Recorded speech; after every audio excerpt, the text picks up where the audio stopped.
Hi, everybody. I'm Brian Sterling. And I'm Susan Shaw. It is his first trip to Michigan since being elected. We will be bringing you full coverage of the stop for the majority of the afternoon. Air Force One is about to touch down. We are showing you these live pictures right now out of Kalamazoo. The president is arriving in Michigan, and we'll be talking a lot about COVID this afternoon. The president going to be visiting the Pfizer plant, of course, the first vaccine approved in the United States, and is being spread out all across the United States as quickly as possible. The president will be talking with workers there today at the plant, and Governor Whitmer will be joining him there for that tour. And there are the images of Air Force One. Air Force One, the designation today of the 757, not the traditional 747, flying into Kalamazoo Battle Creek International Airport today. Overcast skies, about 25 degrees on touchdown today. So this is Biden's first visit as president to Kalamazoo, and it's the first presidential visit that we've had to Kalamazoo in a decade. You know, it's really a day of pride, too, for the people in Portage. We've heard from the mayor, we've heard from the governor, we've heard from so many people that are so proud of the efforts that are being made at Pfizer, and now the president visiting shortly after his election. And it's a time when the plant can sort of show how its production and the organization of what they're doing and how many doses that they are getting out across the country and really out to the world at this point, and the efficiency of that. So the president going to be speaking with people on the front lines doing that. No, absolutely, Sue. The efficiency and the logistics of that operation, simply remarkable. Of course, West Michigan, as you mentioned, taking a lot of pride. The workers at Pfizer taking a lot of pride. You know, we were talking with Portage Mayor Patricia Randall this week, and she was sharing some of her anecdotes about that plant. They have been going non-stop at Pfizer since the middle of December. This is through the holidays. She was sharing stories about workers who had even lost loved ones who were skipping the funeral to stay at work because they felt that the mission was so important. Again, more images of Air Force One here, still pulling in up to the walkway. The Biden administration not sharing a lot of information because, again, this was a trip that was supposed to happen yesterday. It was postponed because of bad weather in D.C., so not our first rodeo, but it's our first gallop with the Biden administration for this kind of a trip. We've been assured that we're going to get live images of his tour. He's, again, supposed to address some of the workers at Pfizer at some point this afternoon as well before heading back to D.C. But this is strictly a trip to say thank you and to check in on the mission out at Pfizer. That's right. As you mentioned, we were all planned and set for this to go yesterday, but they had to make that adjustment because of the weather, so they were able to keep the schedule roughly the same for today. And as we talked about what's happening at Pfizer, that company expecting to have produced some 200 million doses by the end of May. So this is like Herculean efforts happening at this facility, and the president is going to see that firsthand along with Governor Whitmer. So they have nothing but an efficient, organized team in place to do as much as they can, as quick as they can, and get it out to the people. Biden announcing last week, you'll recall, that they want the United States securing 600 million doses of the COVID-19 vaccine, that from Pfizer and Moderna by the end of July, that being enough to vaccinate everyone in the country. The issue being how to get those vaccines to the people, and that is going to be organized, of course, throughout the states. But it's a matter of getting that vaccine out to each of the states, and the president has taken that on and has talked about that as a campaign issue, and now as president, it's really been his main focus as to how to deal with this pandemic and how it's affecting the people of the United States. He said job number one when he took office, and he's been in office now for roughly a month. Maybe a little too soon to start giving him grades or report cards or whatnot as far as what's going on, but certainly he's keeping his focus on the coronavirus effort and the fight against the virus. And this trip to Pfizer, again, all encompassing as far as just putting the charge out, as you mentioned, Sue, that they've now put out that massive order for some 600 million shots. That's 2 each for 300 million Americans by the end of July. Yeah. So that's both Pfizer and Moderna and maybe Johnson & Johnson coming along. So we've got a lot more medicine to get into the supply chain, but as we've been talking about here in Michigan, the supply remains the big problem. And there seems to be a disproportionate maybe allocation of where the supply is going, one region versus another. We know that the Metro Detroit region has had a lot of documented issues with folks still waiting, even the most vulnerable, still waiting for their first shot. Rick Albin standing by down in the Kalamazoo area. Rick, your thoughts on what's happening today?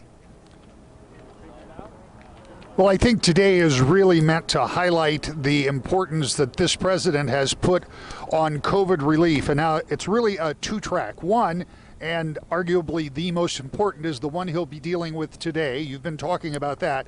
Making sure that that vaccine that was so quickly put together and approved here by the folks at Pfizer can be produced in an efficient enough manner to get all of those doses out as quickly as possible. The whole point is to get to herd immunity, and to do that you have to have somewhere in the neighborhood of a 70% vaccination rate. So it'll be exceptionally important to get those doses out. Now, the president isn't going to tell these folks at Pfizer anything they don't know when it comes to that. They are very aware that they need to churn it out, but it kind of highlights this portion of that COVID relief. The second part is that nearly $2 trillion spending plan that the president has been urging Congress to pass, and it looks now like Democrats will be able to pass large parts of that with their votes alone. It's a process called reconciliation. Not all of those things can be done, but some of those dealing with expenditures can be, and so that may be coming down the pike pretty quickly here. So there are two big pushes when it comes to COVID, and today the president will be highlighting the one that deals with the vaccines. As you say, it's not just Pfizer, but Pfizer was the first, and it certainly was a landmark moment when we saw that weekend so many weeks ago now, and those first trucks pulling out of this facility right here. And the president will be here in a short period of time to look at that for himself. Susan, Bryant. Yeah, Rick, we're watching as everyone disembarks the Air Force One and gets into the motorcade at this point in Kalamazoo at the Kalamazoo Battle Creek Airport. As the president just arrives here in the area to go to Pfizer and see firsthand what's happening in the plant and talk with workers that are making this whole effort happen from ground zero, the very place that they are creating this vaccine and getting it out to people all across the country. It was the fastest produced vaccine in history. They did it in 9 months. That in itself is remarkable. And again, West Michigan and all the folks around Pfizer and Portage take immense pride in what they're doing at that sprawling 1,300-acre facility. News 8's Justin Kolar is stationed at the airport for us as well, watching the folks deplane and trying to get a glimpse of the president. Justin, what can you see?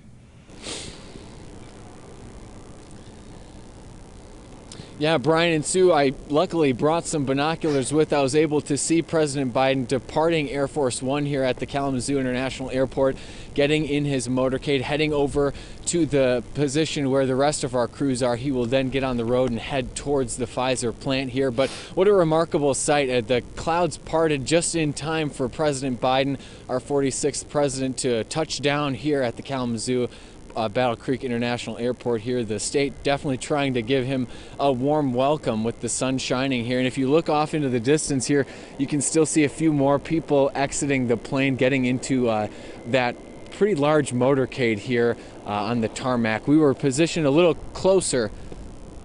We were positioned a little bit closer earlier. We were moved aside by the Secret Service here after there were some security dogs that came over to our setup there, but you can see some people have gathered as close as we can get to the plane here while they continue to disembark Air Force One here while they're getting ready to head to that Pfizer plant here. And as you were both saying, what a remarkable day for the people here of Portage and Kalamazoo area, with the pride that they must be feeling, having the president here to say thank you to the efforts that they've been putting forward to make sure that the whole country can be vaccinated, to hopefully put this pandemic behind us as we now just continue to wait for more people to disembark the plane here. And Brian, you mentioned it earlier when they first touched down. This isn't the traditional 747 that we would typically see a president fly on. This is the smaller 757 version, and that's so they were able to land here. The runway is a little bit shorter. We were at first expecting him to land from the north, but they came from the south. And that is where they have taxied. They're positioned here right now, just behind us. Yep, and Justin, the president has just disembarked the aircraft and coming down the stairs.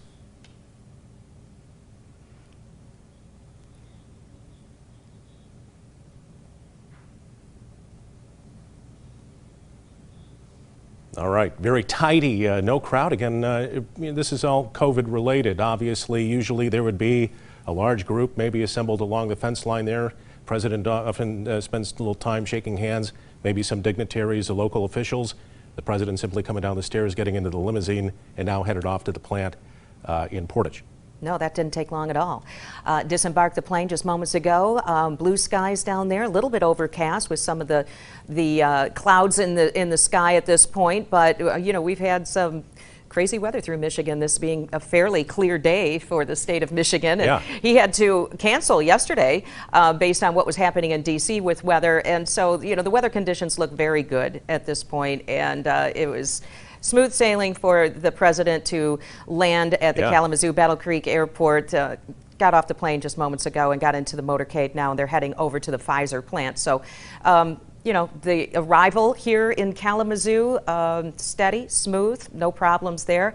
And I'm sure the workers at this point at Pfizer, Brian, are so excited about this presidential visit. And as you mentioned, it was so fast that they were able to get the clarification to move forward with this vaccine, and having that ability to do so, and having the impact that they are having on the world right here in our backyard, right here in Kalamazoo. Well, I go back to that day, December 13th. I go back to that day when the first of the shipments were just rolling out of that plant. And I think, and here's the presidential limousine now making its move onto the plant. But that day, we all reflected upon it afterwards, that you knew in that moment, it was like, this is history. We're watching something monumental happen at that moment, happening right in our backyard. So everybody was taking pride in the fact that, hey, we may be able to get ahead of this virus sometime here in 2021. You got the real feeling that it was the tipping point. Yes. Of this whole pandemic, sort of, you know what, we're at the beginning of seeing the end of this. That's what you felt like when that night, I remember that, we were on the desk and talking about that very thing. It's like, this is a very pivotal moment in this pandemic, and how the United States is going to be able to react to this whole thing and have that glimmer of hope. And here we are, the president going to talk about that with the workers at Pfizer. It was monumental. A glimmer of hope, but then again, you know, reality has that way of slapping you in the face, as now we're dealing with some rolling challenges here with this pandemic. Number one, the supply chain itself and just getting this thing out. We've had the rough weather all over the country this week, which they're already saying this is going to put a delay on getting some of this medicine out. And now we're dealing with these wild variants that are starting to pop up. We've got the UK variant and the South African variant, and nobody quite sure what's going to happen as far as the efficacy of this medicine. Will we need another booster shot? Will more medicine have to be produced? So still a lot of questions out there. I mean, obviously, we are not on top of this thing yet, and we've got a little ways to go here yet this year. But Biden has set out some really ambitious goals for the country as far as getting this medicine produced, getting it shipped, and getting it into the arms of Americans. Again, logistically, it's a huge undertaking, nothing like it's ever happened. And it's all originating here in West Michigan. Well, the state is nearing its goal as of today of administering 50,000 shots a day. Last week, clinics averaged about 45,000 shots a day. And that rate has been improving week over week. Now, the infrastructure is in place to administer 80,000 shots a day, that according to state officials. So, you know, trying to ramp up, you know, getting those shots out to people, that's the whole point. Of course, that's the president's plan for all of America. In Michigan, talking with Governor Whitmer as often as we do and her addresses to the state about that plan. It's a matter of how to get that into areas that can put those mass vaccinations out there to the people. We know what's happening at DeVos Place, and they can take on even more. So, you know, the organization of that and getting the vaccine to the people, that's the thing. One component, and as Rick Albin mentioned earlier, that necessary funding that is desperately needed here, not just in Michigan, but across the country, trying to get something worked out there on a federal level, and then freeing up some of that money here in the state. Those remain some roadblocks. Again, the governor is with the president today down in Portage, so certainly we'll be looking for any news coming out along those lines. And that's one of those story angles that 24 Hour News 8's Rick Albin's following for us down in Portage today. Oh, we did just lose Rick. We apologize for that. We'll get him back as soon as we can. Yeah, Rick was talking about those two main points of his visit today. Having, of course, coming to Michigan, being able to talk with the governors, talk with the people at Pfizer about that vaccine, getting it produced, getting it out there across the country, and getting to herd immunity. That was a really important point, because once you get to that herd immunity, you've gotten to an extremely safe place. So we're still efforting Rick's live shot right now to touch back with him and get his take on things. But of course, the president, he mentioned too that $2 trillion spending plan. Some of the parts of that plan, he was saying that Democrats could pass some of the measures in that spending plan. Yes, that was an interesting development. If they were going to do that out of reconciliation, that the Democrats, simply because of their majority, would be able to get some of this stuff through. That was my understanding of that reporting. The reconciliation. And it looks like this is an image, I believe, from inside the motorcade here that the president's in, pulling up to the Portage plant here at the Pfizer plant in Portage. So Michigan needing about 11.2 million doses to vaccinate 5.6 million people. So far, it's received about 2.3 million doses. So still waiting for more of those doses to be created, paid for. The governor, or I should say the president, coming up with the $600 million effort that he wants to get those doses out there to the American people. Those 600 million doses, I should say, of COVID-19 vaccine, that being from Pfizer and Moderna. So that was announced, and try to get those vaccinations out to the middle of summer to people all across the country. And that's ambitious as well, looking for the Johnson & Johnson shot as well, which is still waiting approval there. Right. And that could help with the effort. And I believe that we can I didn't quite hear the direction there from Brandon, Sue. Shaq Brewster is standing by right now from MSNBC, talking with us. Shaq, good. how are you?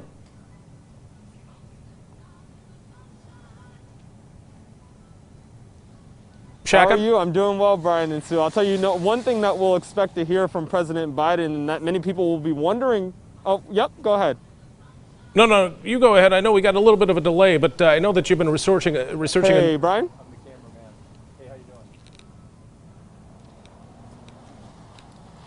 Okay, we got a little bit of a delay. You're in Walled Lake. What is the situation on the ground on that side of the state in Michigan?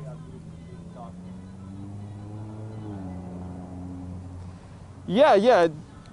Sorry about the delay. We're both handling it now. But one thing that we know many people are wondering with President Biden's trip, and one question that they have is if there's any way to speed up the vaccine rollout, not only just here in Michigan, but really across the United States. And, I've been talking to officials here on the ground in the Detroit suburb area, and they've been telling me the issue that they're seeing here is that it's about supply. They just need more supply, and then they can get those shots into more people's arms.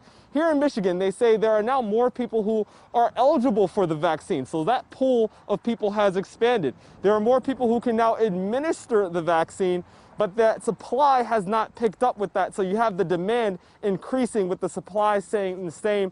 We heard about some of the vaccine, those second dose appointments being canceled earlier this week. I spoke to the chief operating officer of Beaumont Health Center and asked her what would she say? What does she want to hear from the president with his trip today? Listen what she told me.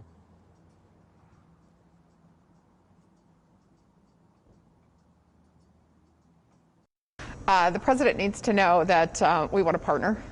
As hospitals and health systems, we're huge supporters of the vaccine.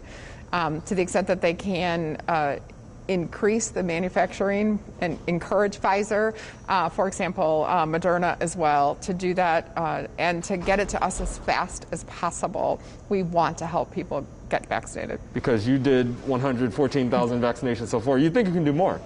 I think, again, we have the capacity, if we had vaccine, to do about 50,000 a week. So we could be a big number. And how many are you doing now? Well, this week I think we will do about 5,000 because that's all we got for supply. And I also had a conversation with the county executive of Macomb County, and he said he has a testing site, what's currently a COVID testing site, one of the few drive-through testing sites that they have. And he says that they're ready to turn that into a vaccination site, but they need more supply. His numbers as well, they're only getting about 5,000 vaccine doses a week. He says that they're really ready to scale up to 50,000 doses. That is something that I know President Biden, when he's out at the Pfizer facility going through on that tour, he's going to be looking at to see how they can speed up those vaccines, because you have people who say they have the infrastructure to be able to deliver those doses. They just need the supply to be able to do that. Guys? Jack Brewster from Walled Lake, Michigan. He's been on the ground in that Detroit suburb for a little bit now, getting a feel for what's been going on as far as trying to get the shots for folks. I know a lot of people, Sue, have been waiting. You have family that has been waiting for that shot in that side of the state as well. Oh, yeah. Very frustrating. It is frustrating for so many people, and it all comes down to supply. Shaq, thank you so much for joining us. We appreciate that. We do want to turn our attention now to News 8's Rick Albin, who is at the Pfizer facility right now. Rick? Well, we are here. We're just about a mile and a half from the airport, and obviously you guys were talking about the motorcade having left. We're hearing a lot of sirens over here that may be associated with that. No, in fact, this is something totally different. My apologies. That's actually an emergency vehicle, a fire truck that's running the opposite direction. But the road had been closed out here for a while. We believe that motorcade has already made the turn and gone behind the building. It will never come here in the front of the building, we're told. In fact, everything is happening on that side, and then they'll enter in the rear of the building. You talked a little bit earlier about the arrival at the airport, and there was no media on the tarmac, and we're here with the president arriving back there. I mean, everybody's being kept a good distance away here, and part of that, as Brian said earlier, may well be to do with COVID, and part of it may just be as a matter of added security after some of the events that we saw in Washington, D.C. earlier in the year, and just in the way they're rolling out these visits. But this is unusual to the degree that there was no credentialing, there was no preset, there was really no position for the media that was even announced until late yesterday. So it is a different kind of way to approach a presidential visit. Doesn't take anything away from what he's going to say when he gets inside that building and talking to those workers, as you accurately have portrayed, that have been working nonstop since the middle of December, or before that actually, but certainly since that approval of that vaccine, and they continue to do that today, and he'll be here to say thank you. And may well already be here because we think that motorcade has already arrived, since traffic is moving once again. Brian and Sue? Rick, we were talking about the governor is with the president today on this trip, and obviously the issues here in Michigan have been well documented up and down the line here when it comes to COVID. What do you think that she's trying to convey? Is it just supply, supply, supply? I think that's the message. I mean, that is the one component that appears to be missing. You know, last week, Joe LaFurgey toured the facility at DeVos Place. I mean, they're ready. They can handle people, thousands and thousands of people, but you have to have thousands and thousands of doses of vaccine. We know here that they've been working 24 hours a day. They're working around the clock. They're working 7 days a week. So what do you do? What can you do to ramp up the scale? Now, we know we may have a third vaccine that will be coming on the market. By the way, that may be a single dose vaccine, and there may be some advantage to that from the standpoint you only have to do it one time. But no matter what, you've got to be able to get enough of this vaccine out to get to that herd immunity. That's kind of the goal that everybody has talked about. And here in the state, they've talked about that 50,000 a day, but at 50,000 a day, it's still going to take some time to get to that 70 or so percent. So the volume, the sheer volume of the vaccine is the one thing that the governor and Senator Peters and some of the state representatives, anybody who is around the president, he's going to hear the same story. But it's a story he already knows. He knows full well that the problem is not about being able to distribute the vaccine necessarily, at least not here in Michigan, but it's a matter of being able to get that vaccine. And I think he will highlight that here today, again, understanding that you can only produce so much, but I'm sure he'll want to know if there's anything that the federal government might be able to do to help more quickly get those vaccines out of there. Susan, Brant?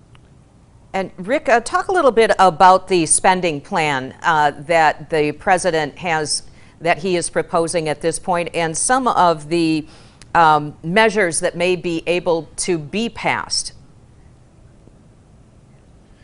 Mostly through a reconciliation bill, the things that you can pass are things that do with expenditures, okay? So if you talk about spending money for COVID relief, if you talk about spending money for unemployment, if you talk about spending money for stimulus checks, when you're talking about some type of appropriation, generally speaking, that's what you would use the reconciliation method for, and it gets you away from having to have 60 votes to move it forward. So you just need 51 in the U.S. Senate, assuming that you can get it to pass in the House, where Democrats also have a majority. So the things that would be there would be those things I just talked about. Some of the things that may not be there, $15 an hour minimum wage, for example, because that isn't necessarily a spending item, that probably could not be considered in a reconciliation bill, although I know that the Senate Democrats have their lawyers looking at each one of those provisions, and just how much of that package that the president initially laid out could be done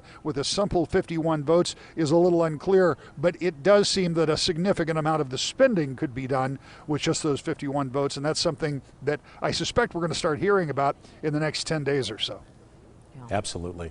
Okay, Rick Albin out in front of Pfizer for us this afternoon. Also, this was late breaking this afternoon.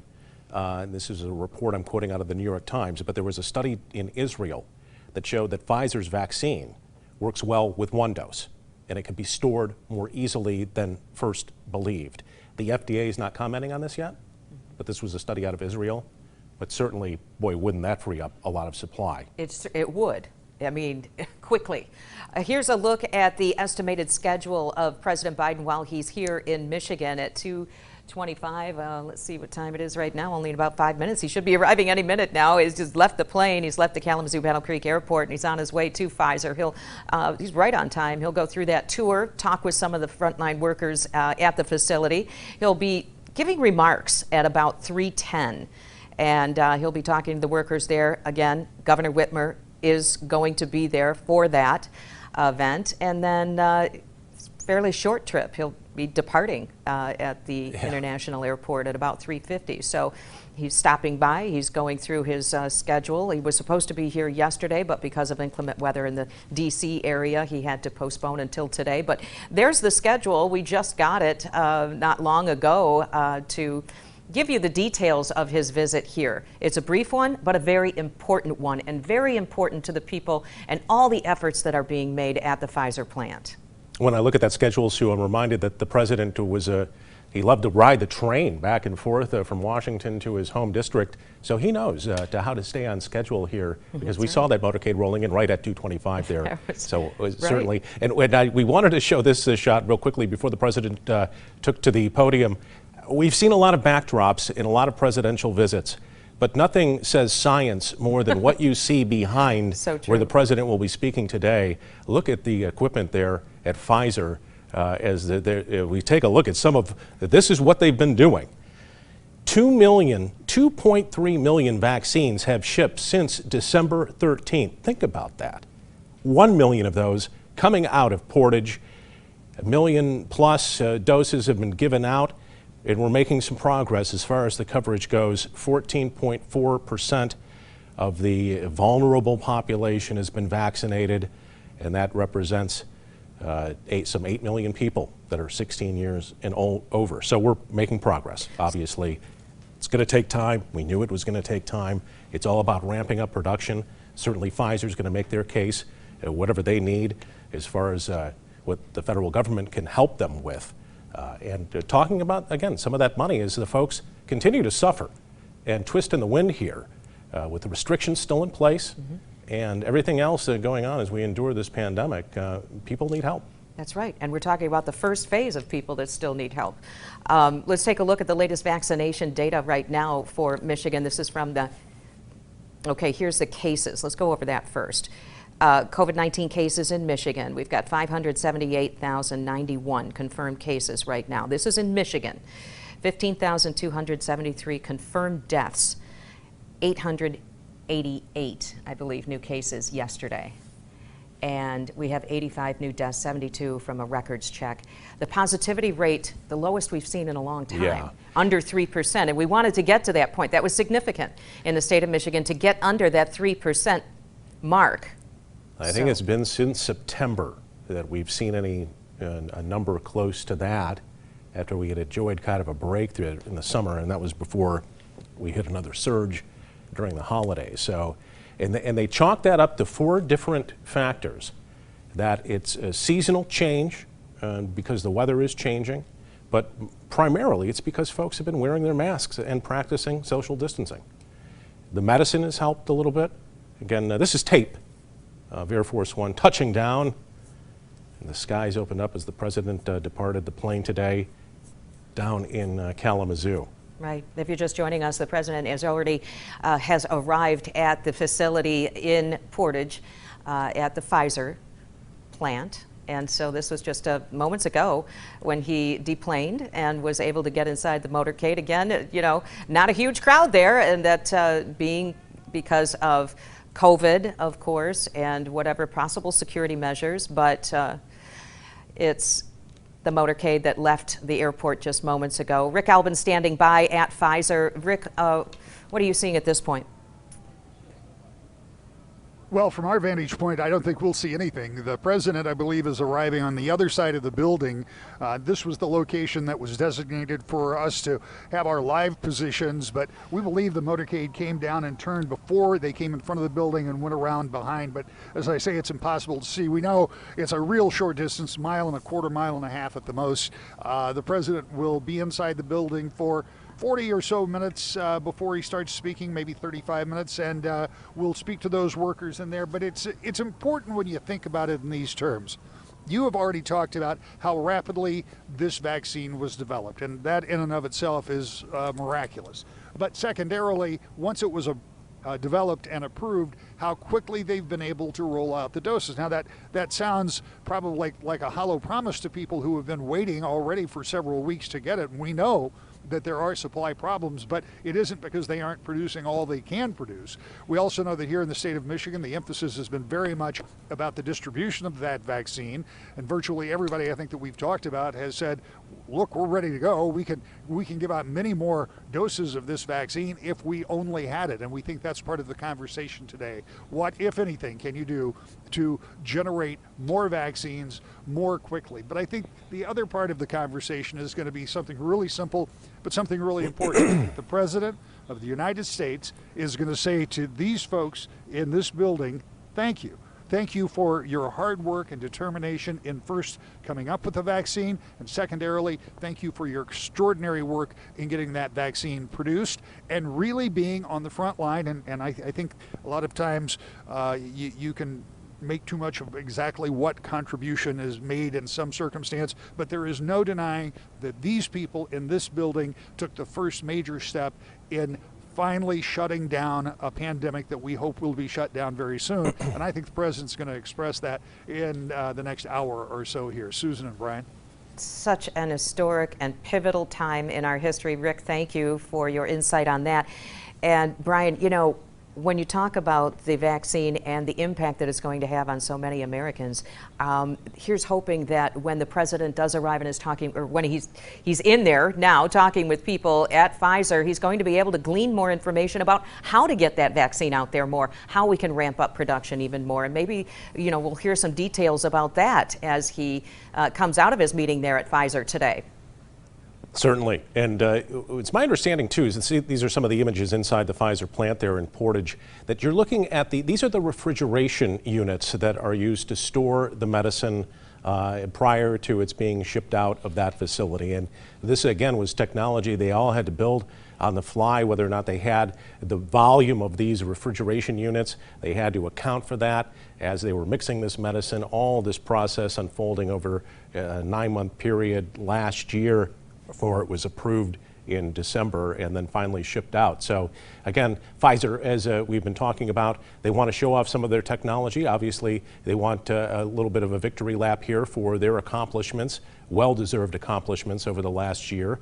And the president certainly coming by to see how these folks are doing, how they're holding up, because it's been a nonstop schedule, again, as they try to meet the supply. But again, as news changes on the COVID front almost daily, and we saw some of those encouraging numbers again, amid the dire warnings about COVID, it shouldn't be ignored that cases are going down, and they're down about 70% over this period since the last 6 weeks. A lot of the discussion now surrounding the variants that are out there, but good news there, I think. You know, they're talking about there may be some adjusting, but this initial vaccine is still going to be really the marker, I think, that starts everything, and then they may have to make adjustments. But as of this point right now, they feel it is effective. So we'll see how that, you know, works out with the variants moving forward. You know, the president coming to Kalamazoo, this marking the first time a sitting president has visited the Kalamazoo area in more than a decade now. President Barack Obama, you'll recall, was the last president in Kalamazoo when he spoke at Kalamazoo Central High School's graduation. That was in 2010. And that was, of course, President Biden's old boss, George W. Bush, making a pair of stops in Kalamazoo as president. Campaign events at the Wings Event Center in 2004. And in 2001, a very young-looking George Bush speaking at the Economic Forum at Western Michigan University. In 1996, President Bill Clinton stopped in Kalamazoo while on a 500-mile train tour of the Midwest on his way to the Democratic National Convention. Looks like we may have employed Chopper 8 to follow that train back in 1996 for then President Clinton. Yeah. Well, there is growing concern that Pfizer's vaccine may require a booster, as I just mentioned, to protect against that South African variant that we've been talking about of the virus. NBC's Miguel Alcamar spoke with Pfizer's vice president about what the company is doing to prepare.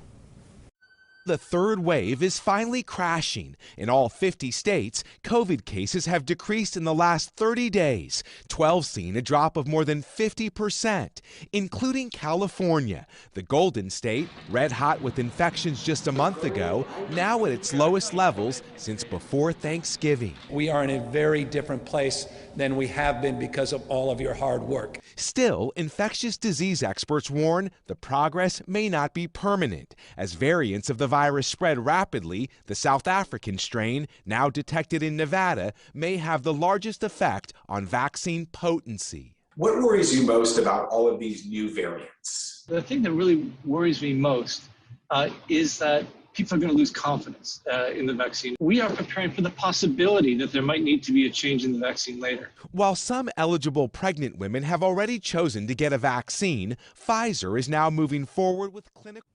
All right, we're going to dip out of that package there for a moment. Here is the president now getting a tour of the facility along with Governor Gretchen Whitmer. You can see the president talking with workers there.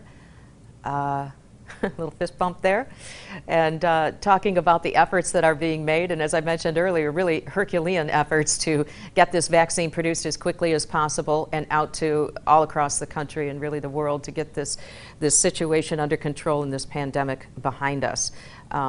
Pivotal moments, a very special day for the people of the Portage, Kalamazoo area, really Michigan, taking great pride in what's happening here, and talking to the president, details about their efforts there. And these are live images right now of his visit. And I believe that's Pfizer's VP along with the president there as he's getting the tour here. Again, these are the freezers, I believe, that are used to store the medicine once it's been mixed at that facility and before it's been shipped out. And again, these were machines that all had to be brought in to this plant in order to facilitate what has become a massive undertaking for Pfizer. Pfizer, though, again, so many different headlines. We're going to try to dip in to see if there's any conversation happening here with the president and the workers. I don't know if you all got that. 351,000 doses in one pallet. We have the needles, so come on up.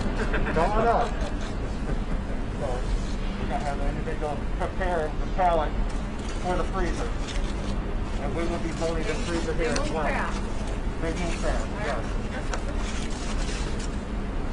Very good.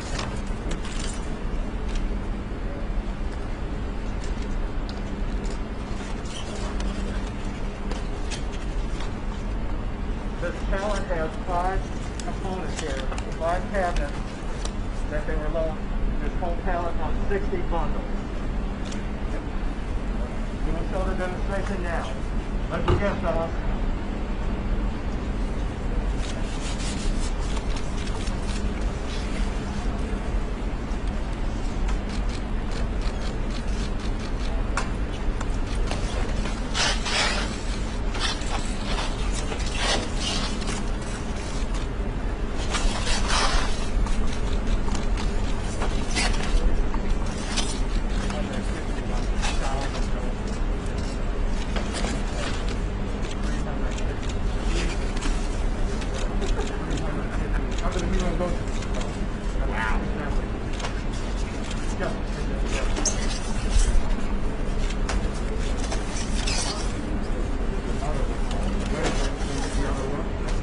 Bet these guys don't head to the freezer at home very often. We just try to want to help them. That's right.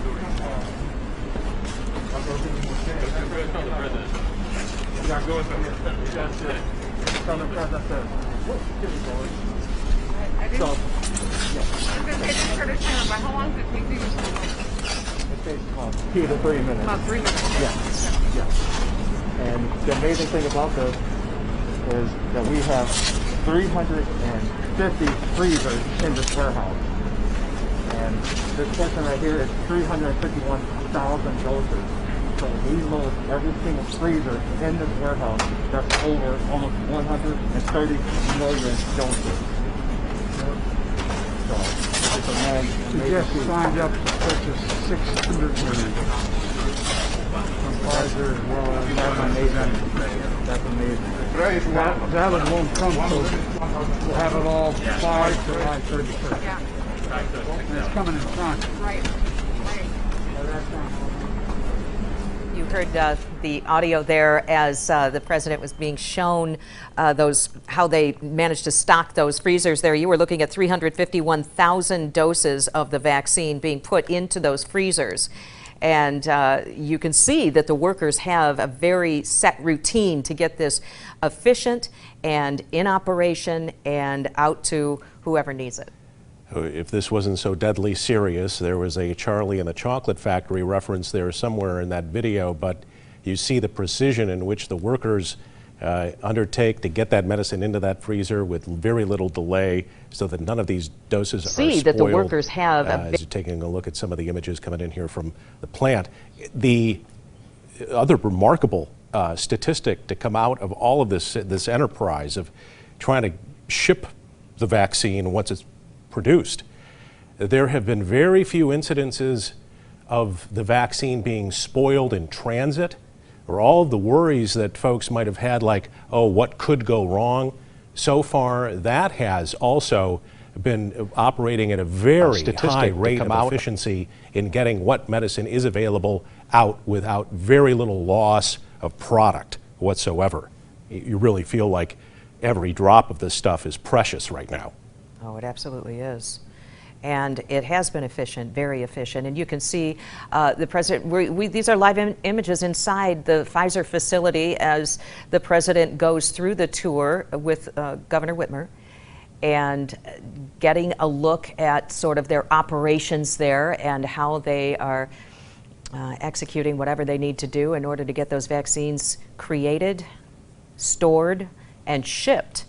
And you're looking at the boxes there along the line, and we're waiting for the president to round the corner on his tour there at the Pfizer facility. And he'll be talking too. We're going to get some remarks from him a little bit later at the end of the tour and hear what he has to say about what he experienced there and if he gathered any more information that may help him with any decisions in the future regarding the vaccine and getting it to the people. But you can see there's the large group of people that are sort of helping the president along in this tour that's showing them all different aspects of the vaccine being produced and shipped and what they have to go through in the various departments. You're absolutely right. Our producer Brandon Lasik telling me we're going on the tour with the president here. This is, we weren't sure what we were going to get as far as content and what we were going to be able to broadcast and when we were going to be able to do that, but this is a pleasant surprise as maybe we can listen in too here.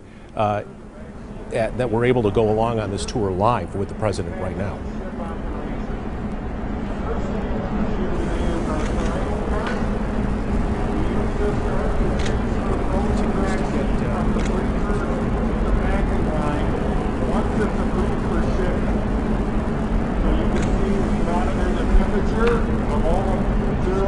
A little difficult to hear exactly what's going on, but again, the president is getting a tour of the facility here, and this is the demonstration of what happens once the medicine's been mixed, it's been packaged into the box, it's been placed into the refrigerator.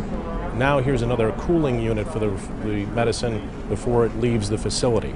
So again, he's kind of getting a look at the end process here of the assembly line as far as what happens once this medicine's been mixed and ready to go. They do, yes sir, yep. It happens right up there, Mr. President. Oh, it happens there? Yep. And just to explain the box a little bit, each box comes with a temperature. This is like this.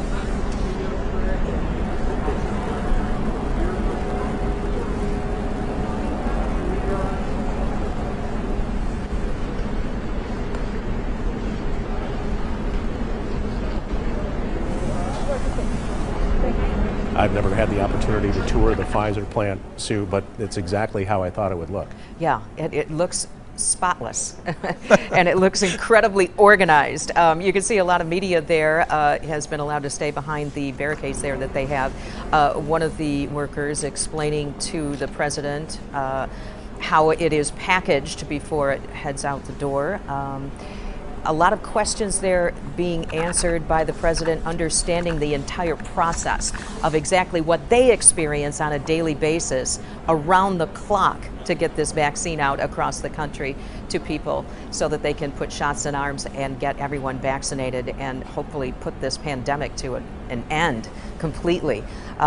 All the media seems to be inside the building at this point. As we mentioned, when the president touched down on the airplane, there wasn't anyone allowed, very few people allowed for the media to be there. He just got on board the motorcade and came on over to the Pfizer plant. And inside we have the opportunity to listen to a little bit of the audio. It's distant, but we are hearing some of the conversation with the workers and the president, and it's been interesting. Yes, the president making a joke, something about needles and inviting the media to come closer that early on in that.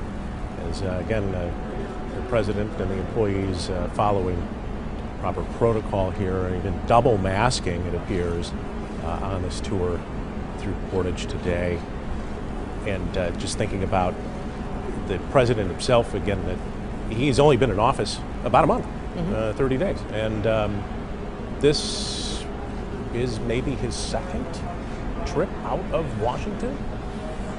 Certainly the first as president here in Michigan, but he hasn't had a lot of opportunity, obviously, still in the midst of the pandemic, to do traditional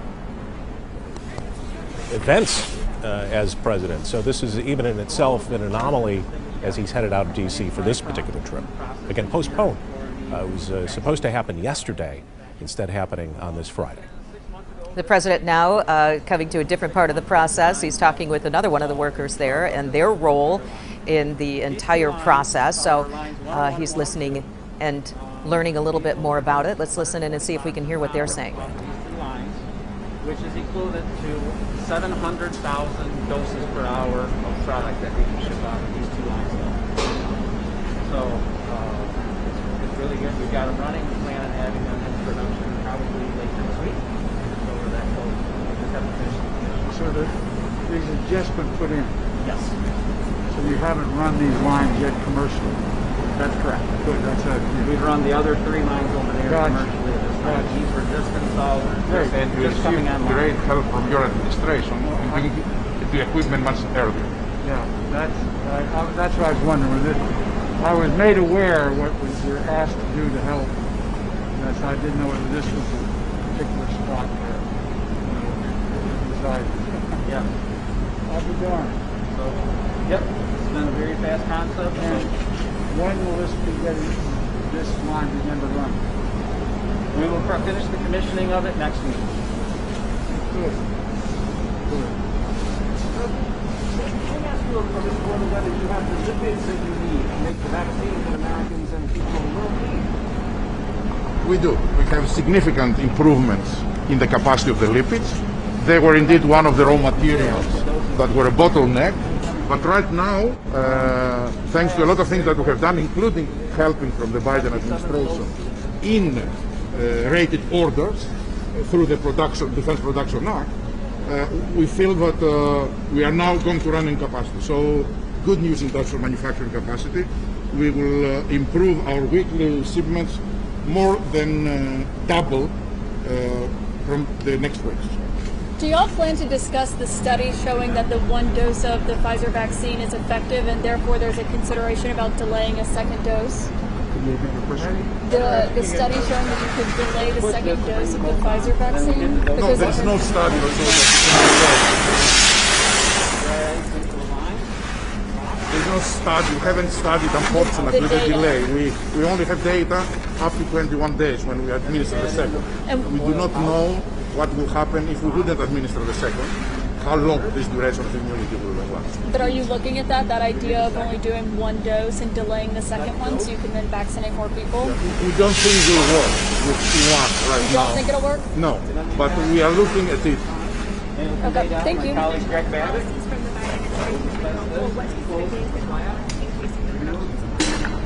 They were being able to provide us rated orders, which means to allow suppliers to consider as a priority.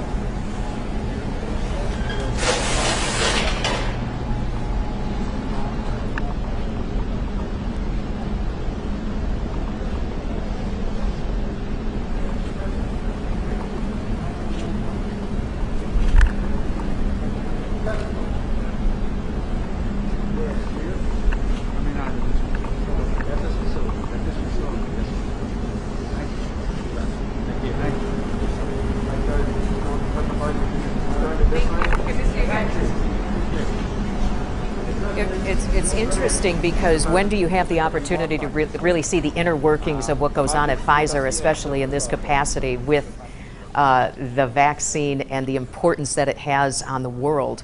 It's just interesting to go along on this tour with the president. We're seeing it really along with for the first time with him, and so are you. The president here for this brief visit to talk with everyone that is putting together this effort to make sure that the vaccine is packaged, produced, shipped, and learning more about how that process happens and hopefully increasing production if possible. The president learning firsthand from the workers on the line and along with Governor Gretchen Whitmer that is with him on this tour. But Yeah. We're showing you the images as we go. Little field trip Friday here as we're getting you ready for the weekend. We believe, I want to go back to that exchange that we just listened into there. I believe we were listening to Pfizer CEO Albert Bourla, and he was asked a question about that study that we were just talking about, Sue. The study out of Israel, and it just broke at the New York Times this afternoon, that indicated that perhaps only 1 dose of the Pfizer vaccine was needed, not the recommended 2 doses as currently prescribed. Is the exchange, as I understood it right there with Bourla. Bourla said that he did not, had not seen the results of that particular Israeli study. He said that they had not done a study on that yet. But it was something that they weren't going to change as far as the dosage, but he did say that they were going to look at that. So again, as the fight against COVID, almost like the virus itself, continues to evolve on a daily and weekly basis, you wonder, maybe we're a little bit, maybe we are ahead of the game here, if they are able to free up these doses, or if 1 dose would be sufficient enough. Again, because as Rick has been pointing out, and we've been pointing out, the goal is herd immunity. And if you can get enough people inoculated quickly enough, you may be able to knock this thing out by summer. Or you know, if the first vaccine can be enough and then a booster later, or, you know, just, I don't know. But as of right now, there is discussion, as you mentioned, that they are looking at the possibility of reducing it to 1 dose and seeing what its efficacy is. And the race here is to get that vaccine out to people, because, you know, there are the sites that are ready to give those shots. It's a matter of supply at this point, and the efforts that are going into that. The president learning firsthand about what goes on at Pfizer. Moderna also in the equation. Johnson & Johnson is yet to get that vaccine out there, but it's imminent. So the vaccines are there. It's a matter of getting it to the people. It's the supply. You're looking at the podium right now. Again, these are live images. We're on the tour with you, with the president, and showing you exactly what's going on inside the plant at Pfizer in Portage. And Sue, real quickly, we didn't want to forget about Kyle Mitchell. Kyle has been standing by with the Portage mayor, who did get a chance to talk with the president. We'll leave these images up, Kyle, but what did the mayor have to say?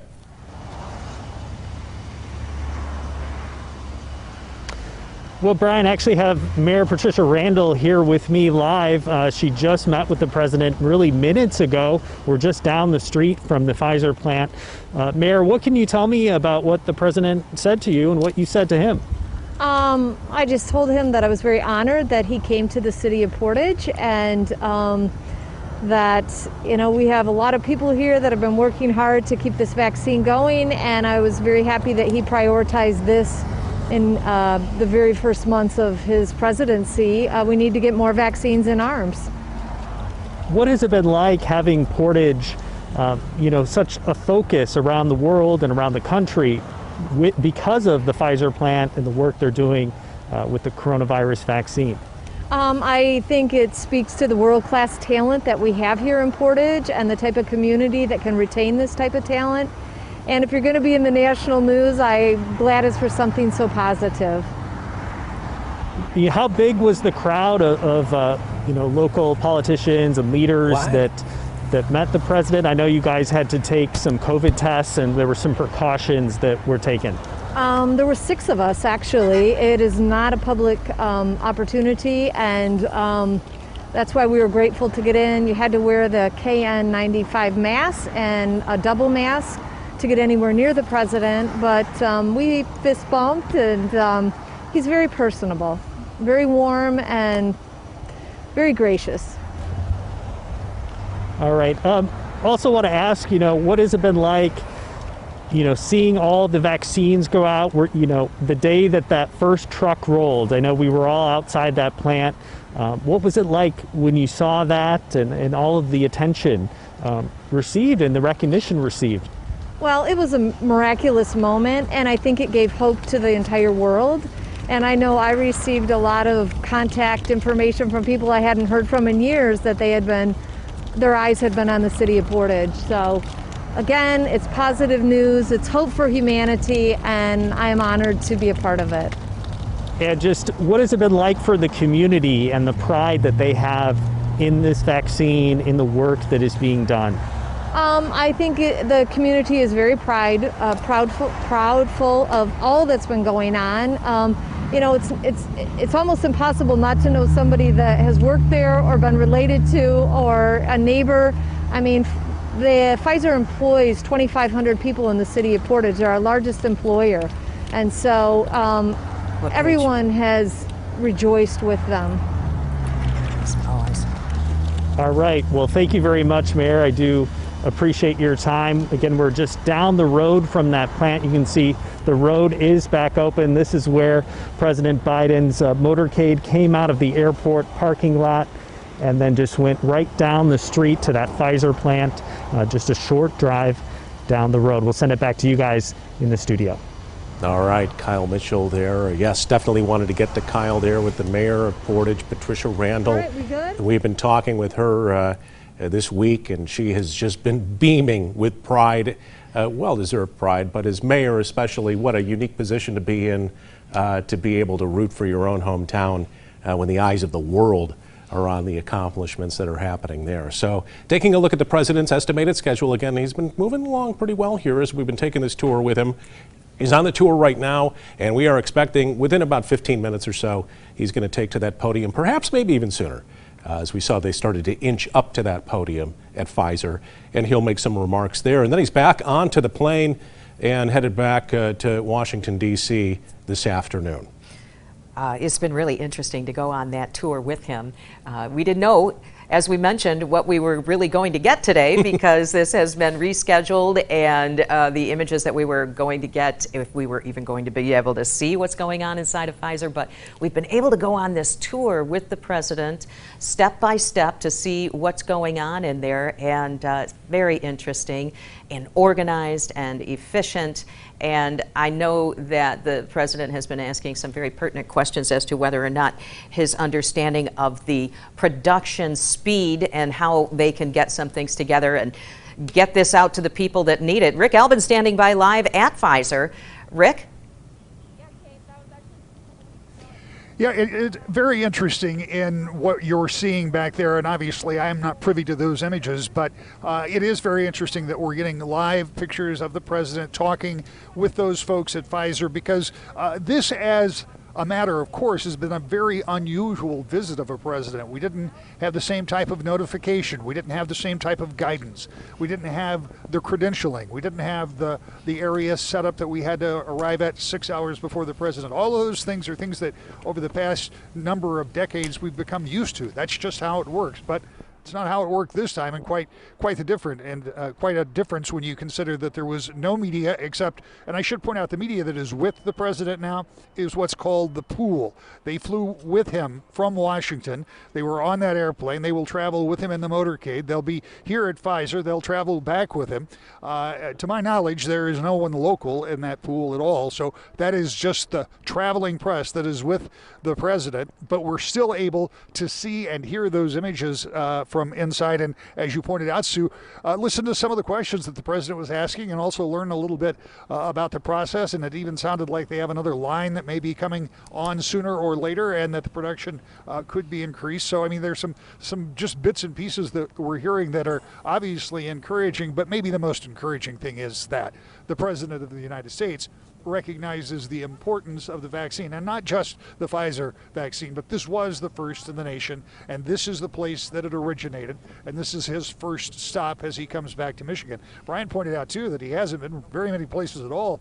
He was in Milwaukee, he went up to Camp David, I think he went back to Delaware, and I think that's about it. So this is really his second presidential visit to Great Lakes states. Probably a coincidence that he was in both of those in this past week, but nonetheless, the president is seeing firsthand what's going on in the buildings, I should say, behind me. It's not a single building, it's a large area, and the president is touring, obviously, the area that is focused entirely on this COVID-19 vaccine. As you say, the president will be making remarks in the next few minutes, and if things go as they have up until now, we'll be able to bring you those remarks. It'll be interesting to hear what he has to say, particularly given some of the information that he's been able to glean in the past 20 or 25 minutes. All of that is coming up here in just a very few minutes. And then, as you point out, a few remarks back in the motorcade, back to the airport, and he'll be back in D.C. before most of us are done with work today. That's true. Brian, Sue? We heard that too, Rick, about the possibility of increasing production on one of those lines that he was talking with a worker, that they would be able to increase production. Perhaps. That was through that audio that was a little sketchy there, that we were just trying to listen into some of those questions. But there's hope that there could be the increase with some of the vaccine there at the Pfizer plant. Yeah, if that conversation was, that's what I heard too, Sue. And if that is the case, and if that is something that will be in the offing, even if it's 30 days down the road, it would be extremely helpful. And then you also had the conversation of talking about the possibility of the single shot, and we don't know where that is. Obviously, they haven't done the test here. Brian mentioned earlier, and I had received or had seen the same, or an article that also referenced that maybe this vaccine doesn't need to be stored at such a cold temperature. Anything to make it easier, anything to make it more accessible, but most important, anything to make more of it. And I think that's what we're going to be hearing about as the weeks go by, that increased, ramped up production, 600 million doses, enough for all of the people who need to be vaccinated in the country. And that's the goal, and I think that's what the president is highlighting here today. Susan and Brian? Rick, talk a little bit about the political stagecraft at play here, because it just seems to me over the years we have been in this position, whether it's George W. Bush, President Barack Obama, President Trump. What is it about Michigan being one of their first stops, whether they're making a big announcement about the Supreme Court, whether they're kicking off their election campaign, or they're coming off of a honeymoon period, what it may be? What is it about Michigan and the political importance of this state that still dictates these kinds of visits?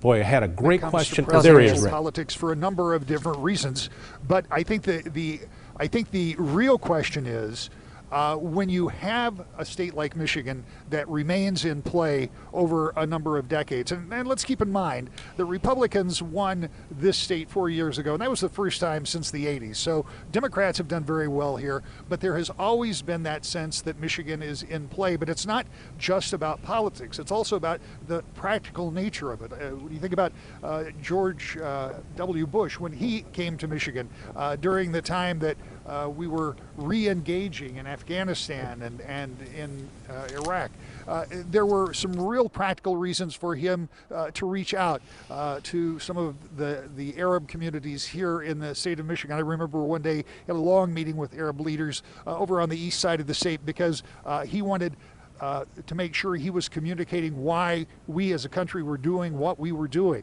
When you talk about manufacturing and trying to rebound from a great recession, obviously President Obama was here dealing with the automotive industry and talking about how manufacturing would play a big role in that. So it's not just that we're politically important, but we do a lot of important things here. And this is just one more highlight. I mean, this is the very first vaccine approved for COVID-19. Not that we're the only one. I don't mean to sound like that, but we were the first ones to get it on the market, and that's another good reason for a president to want to come here to say, at very least, job well done, and probably let's do more, I'm guessing. Great response, Rick. I just like going down memory lane, that's all. Well, we have certainly seen a lot of these over the course of the years. I always, whenever a president shows up, I start thinking back to all of them, and obviously I can't remember them all. This one will be memorable for two things. One, obviously, because of the very important message, the very important reason that he is here, and that this may be the warmest day of the week, so we got a little bit of a break from standing out here, although it still feels like Michigan. Yes, I wasn't going to bring up the weather at all. Yeah. But, all right. Thank you, sir. Thanks, Rick. Well, Michigan, always pivotal. We know that for a number of reasons, and this being such a monumental one having to do with the vaccine that Pfizer is producing. This is what happened. Just, welcome if you're just joining us. The President Biden, landing in Michigan. This is the Kalamazoo Battle Creek Airport, and he landed and was swept off to the Pfizer facility. This is just moments ago, about an hour ago, I guess, and he's joining us today to look at the production and the facility and how things are operating at the Pfizer plant. Governor Gretchen Whitmer is also joining him in that tour. We were able to bring you some of those images. Here's the motorcade as the president arrived on, and this is his limousine taking him to the Pfizer facility. And this is an important visit, an important week in the Biden administration, as the president just this week announced that the U.S. will secure some 600 million doses of the COVID vaccine. This is from both Pfizer and Moderna. He wants that to happen by July, and that will inoculate some 300 million Americans. It's an ambitious goal. It's one that he wants to put the spotlight on. That's why he's in Portage today. And you're looking at some of the tape that we had earlier of the president touring this massive, sprawling facility in Portage, looking at some of the refrigeration units that are used to store the medicine. He was treated to a demonstration of how the workers there at Pfizer carefully load this medicine very quickly into those sub-zero freezers that to preserve the efficacy of that vaccination. And we've been going along the tour with him here as we've been getting some live access, and he's been asking some questions, and he wants to know what the process is all about. He has also been joined by the CEO of Pfizer, and they have been, again, demonstrating what they've been up to for the last 11 months as they brought this vaccine to market in record time. Simply a modern scientific miracle. Again, the president inspecting some of that equipment at that plant today.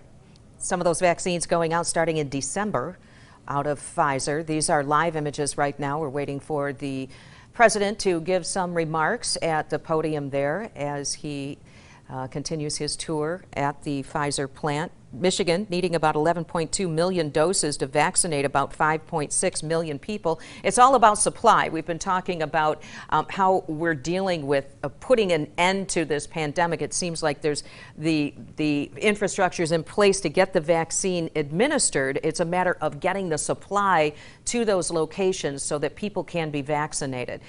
The president learning about that today. What goes into the process of how this is getting produced and sent out across the country to the American people. He has an agenda that is very extensive and detailed, this being a lot of his platform when he was campaigning and then elected president. So he's been talking a lot about how to put a plan in place to end this pandemic and get vaccines to the United States, and learning a lot today, it seems, after we went along with them on the tour of this plant.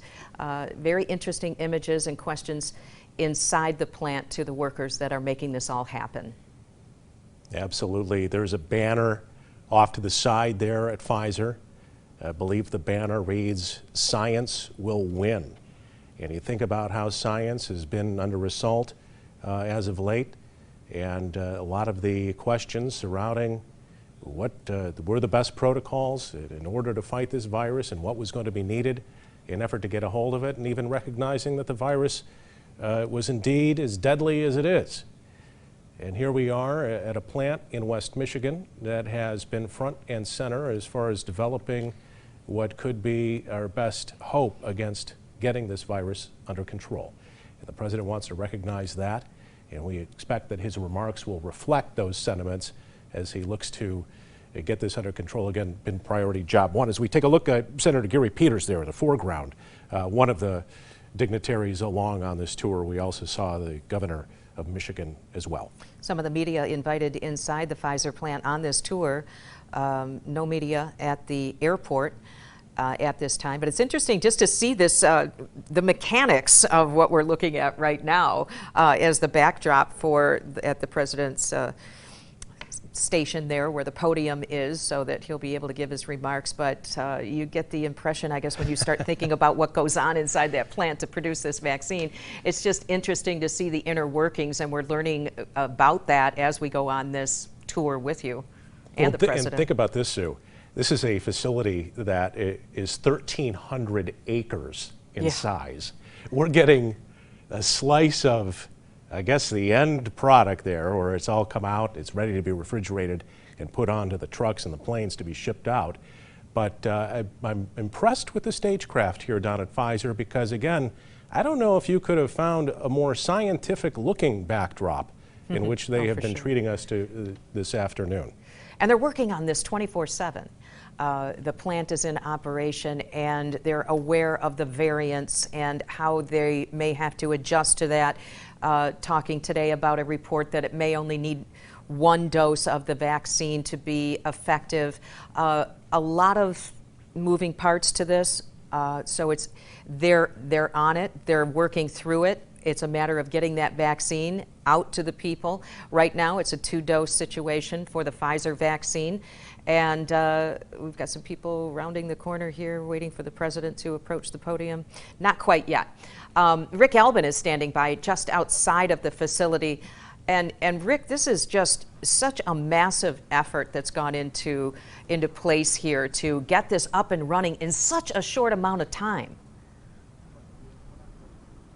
Yeah, I don't think anybody had any expectation that we would have a vaccine maybe even by now, and certainly not getting it ramped up with the speed that we are. And one of the things I was thinking about as you were talking about some of the possibilities, maybe a single shot, maybe not having to store this at the temperature that we have been told in the past. Anything that changes the parameters that makes it easier to get vaccines seems to me to be a really good sign and a step in the right direction. Even with the variant strains that we've been told about, we are told that these vaccines are still, as far as we know, are going to be effective against those, and that's good news too. So we had a long year, to be sure, and much of what we heard was not good news, but we are at that point now where we seem to be getting, on balance, more good news about what could potentially be a way to control this pandemic. And that, of course, is the goal of everybody that the president is talking to in there. And when he steps to that podium, he's going to be talking not just to the people at Pfizer, he's going to be talking to people around the country, but he's going to be talking to lawmakers. And I would be surprised if there wasn't some mention in there of his COVID relief plan at some point, because that would obviously impact the ability of the federal government to buy those doses vaccines and make sure that they can distribute them.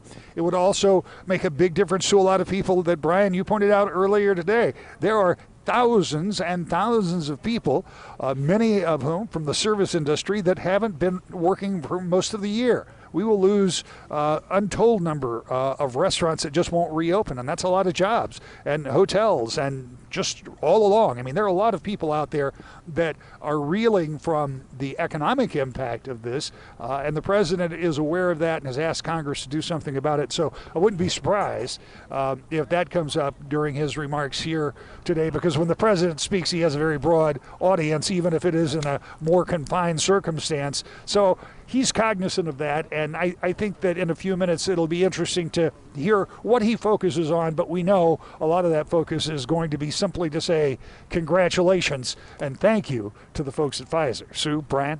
Absolutely. And Rick, we are getting some news coming out of the White House late this afternoon here, the Biden administration saying that those storms, the winter storms that we have endured and much of the nation has endured this week, they have caused shipment delays.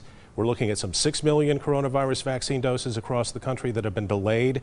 In a briefing today, the senior advisor to the White House COVID-19 response team, Andy Slavitt, said that we're looking at 3 days of delays because of the weather.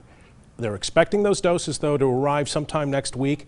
And now it looks like FedEx and UPS will be working into the weekend, Saturday and Sunday, to make some of these shipments. So some news coming out on this Friday afternoon. We wondered what that weather pattern was going to do. Both the hubs in Memphis and in Louisville, the UPS and the FedEx hubs, closed for a couple of days this week because of that weather, Sue. Right. The weather having an impact that it's unforeseen. What can you do with what happens in the weather situation? But it is a matter of holding up the ability to get it out to where it needs to go. We heard earlier from our MSNBC correspondent that joined us to talk a little bit about what kind of Shaq Brewster, who was talking a little bit about some of the problems that were happening. He was stationed at Walled Lake when we talked with him earlier in the hour, and he was saying, you know, it's all about getting that supply there. There's certainly, it's unfortunate because the weather has had an impact, but also it's a matter of getting the vaccine in the trucks to the places that need to have it set up so that they can put shots in arms. I know we've said that so many times too. How can we organize it to get it to as many people as possible? We're on phase 1. We have expanded it now in the state of Michigan to in addition to phase 1. So more people included in that, but yet there are so many people that are clamoring to be able to make that appointment and get that vaccine. And it's frustrating for a lot of those people to not be able to get that vaccine when they know it's out there and they've been given the okay, but they just can't seem to get to the vaccine. And there's been a lot of frustration on that level, and you know, I'm sure the president will be hearing about that today as he continues to go on his tour there at Pfizer and learn about ways that can be remedied. Yeah, frustration, that's the key word, because you're probably seeing it at the highest levels of government and right down to the folks that are waiting to get the shots and trying to find out where the shots are.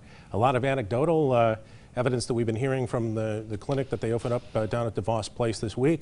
A lot of folks coming in from Detroit. Oh, yeah. In search of a shot because it's simply available over here. And then you're seeing some of these cottage websites on social media pop up, crowdsourcing where shots might be available, everybody trying to jump on that.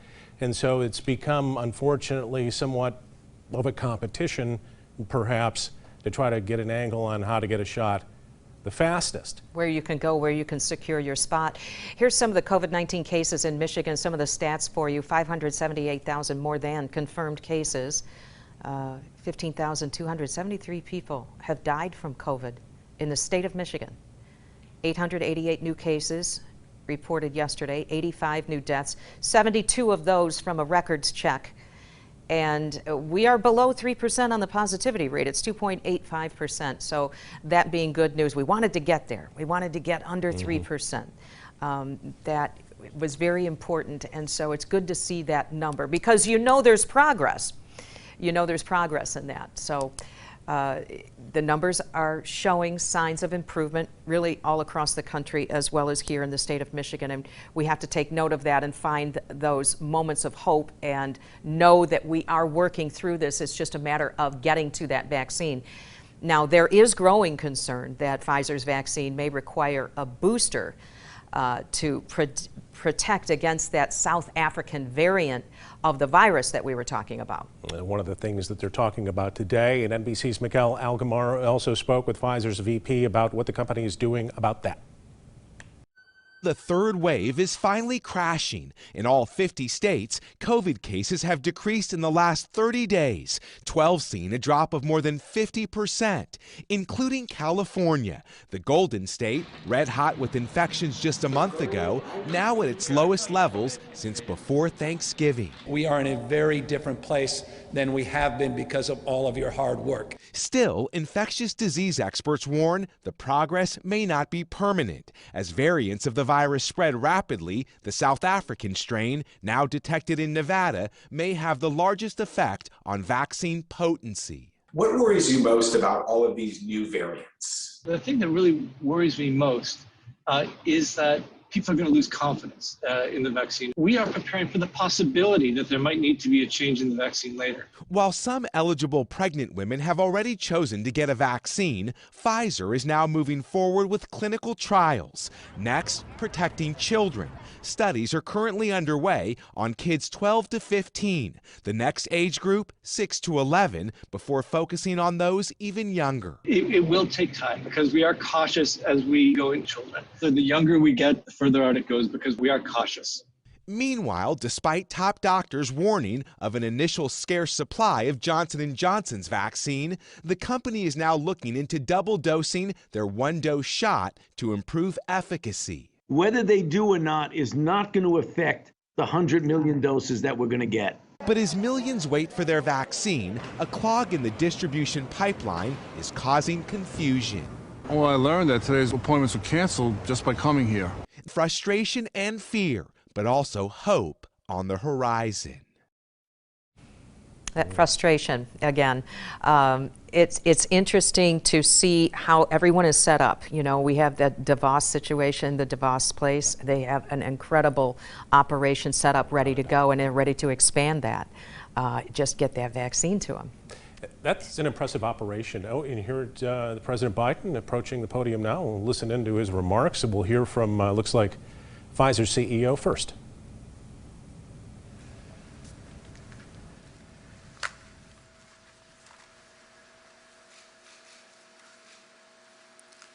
Hello, everyone. Mr. President, it is a great honor to welcome you and your team to Pfizer's Kalamazoo, Michigan site. Established in 1948, our Kalamazoo site is one of 3 manufacturing plants in the U.S. that are engaged in the manufacturing of the Pfizer-BioNTech COVID-19 vaccine. Our colleagues here have been working around the clock throughout the pandemic to ensure a continuous supply of critical hospital medicines, as well, of course, as to produce and ship Pfizer's COVID-19 vaccine. From hour 1 of this presidency, and to be honest, well before the elections, President Biden has demonstrated an understanding of the urgency of this pandemic, a deep compassion for those whose lives have been impacted, and an unwavering belief in the ability of both science and American ingenuity to help us bring an end to this public health crisis. I'm happy to say that the manufacturing and shipping of the vaccine have gone very well so far. As of February 17th, we have supplied 40 million doses to the US government, and our shipment accuracy is 99.9%. Of course, recognizing the urgency of vaccinating as many Americans as quickly as possible, we are taking steps to further accelerate our production. To this end, we have found a great ally in the Biden administration, which has significantly aided our efforts in a number of areas, including support for rated orders through the Defense Production Act, help in securing both critical materials and equipment needed here in Kalamazoo to expand our manufacturing capacity and fulfill the US orders. In addition, Pfizer has been working to expand and enhance our manufacturing capabilities to increase the number of doses we are able to produce globally by the end of 2021. As part of this expansion, we are adding a new formulation suites here in Kalamazoo, lipid production capabilities in both Kalamazoo and at our site in Groton, Connecticut, and fill-finish lines at our site in McPherson, Kansas. In addition, we have engaged 2 US contract manufacturers, and we are also increasing the supply of raw materials from existing suppliers and bringing on new suppliers. We have improved our processes to double the batch size and increase yield, and we have deployed more efficient lab test methods to reduce release times. All of these efforts have allowed us to reduce our timelines from approximately 110 days from start to vial ready, and we are now approaching an average of 60 days, which is an almost 50% improvement. Thanks to all of these actions, but more importantly, thanks to the support of the Biden administration, over the coming few weeks, we expect to increase the number of doses being shipped from the US, for the US, from an average of 5 million doses per week which is the average until now, to more than double of that number starting from the next couple of weeks. We are on track to provide to the US government a total of 120 million doses by the end of March and to reach 200 million doses released by the end of May, 2 months ahead of the original schedule of that milestone. Of course, today, during this meeting, the President challenged us to identify additional ways in which his administration could help us potentially accelerate even further the delivery of the full 300 million doses earlier than July. Mr. President, the challenge is accepted, and we will try to do our best. We are also very pleased to say that we are continually looking for ways to improve accessibility to the vaccine. Just this morning, we announced new data demonstrating the stability of our COVID-19 vaccine when stored for a total of 2 weeks at -20 degrees Celsius, a temperature more commonly found in pharmaceutical freezers. This is in addition to the 5 days of stability at standard refrigerated temperature between 2 and 8 degrees of Celsius. If, based on this data, the FDA grants us an update to our license, this new storage option would offer pharmacists and vaccination centers greater flexibility. Of course, all of this work to increase supply and distribution will mean nothing if people are not willing to show up and roll up their sleeves to be vaccinated. That is why we applaud the Biden administration's unwavering focus and strong efforts to advance vaccine confidence, equitable distribution of the vaccine, and overall health equity. Looking ahead, I'm confident the collaboration we are establishing with the vaccine partnership will grow even deeper over the next 4 years as we work to achieve more public health breakthroughs. And this is because President Biden understands the importance of moving at the speed of science. Pfizer's participation, for example, in the National Cancer Institute's Cancer Moonshot initiative is just one example of our shared commitment to accelerating the discovery of medical breakthroughs. Pfizer's Chief Scientific Officer, the head of our research organizations, Dr. Michael Dolstein, is a founding member of Cancer Moonshot. And we all know of the President's deep personal involvement. His advocacy for accelerated cancer research in the wake of his son's Bo's passing has made a real impact. The same type of impact our colleagues hope to make every day in pursuit of our purpose, which is breakthroughs that change patients' lives. Once again, Mr. President, I want to thank you for visiting our Kalamazoo, Michigan site and for all your support. And now, ladies and gentlemen, it is my great honor to introduce the President of the United States.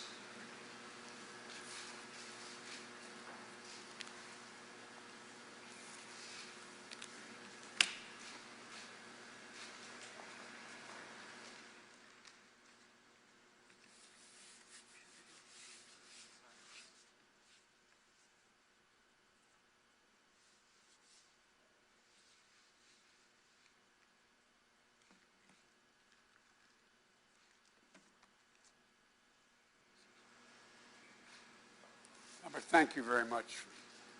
Thank you not only for what you do for the credit you've given me that I really don't deserve. This is a case of life and death. We're talking about people's lives. I want you to know that once we beat COVID, we're going to do everything we can to end cancer as we know it. I've asked Dr. Eric Lander, a renowned Harvard MIT scientist, to co-lead the Presidential Council of Advisors in Science and Technology and the Office of Science and Technology Policy. These are White House offices that bring together the country's top scientists and address our most pressing needs. They'll be part of the administration's work to develop a DARPA-like advanced research effort on cancer and other diseases, just like there is DARPA and the Defense Department that develops the breakthroughs to protect our country. This administration is going to be guided by science to save lives and to make lives better. That's why I wanted to come here, Albert, to thank you, to thank all the workers here in Kalamazoo. And I'm here to thank my good friend, Governor Whitmer, and she has become a good and close friend.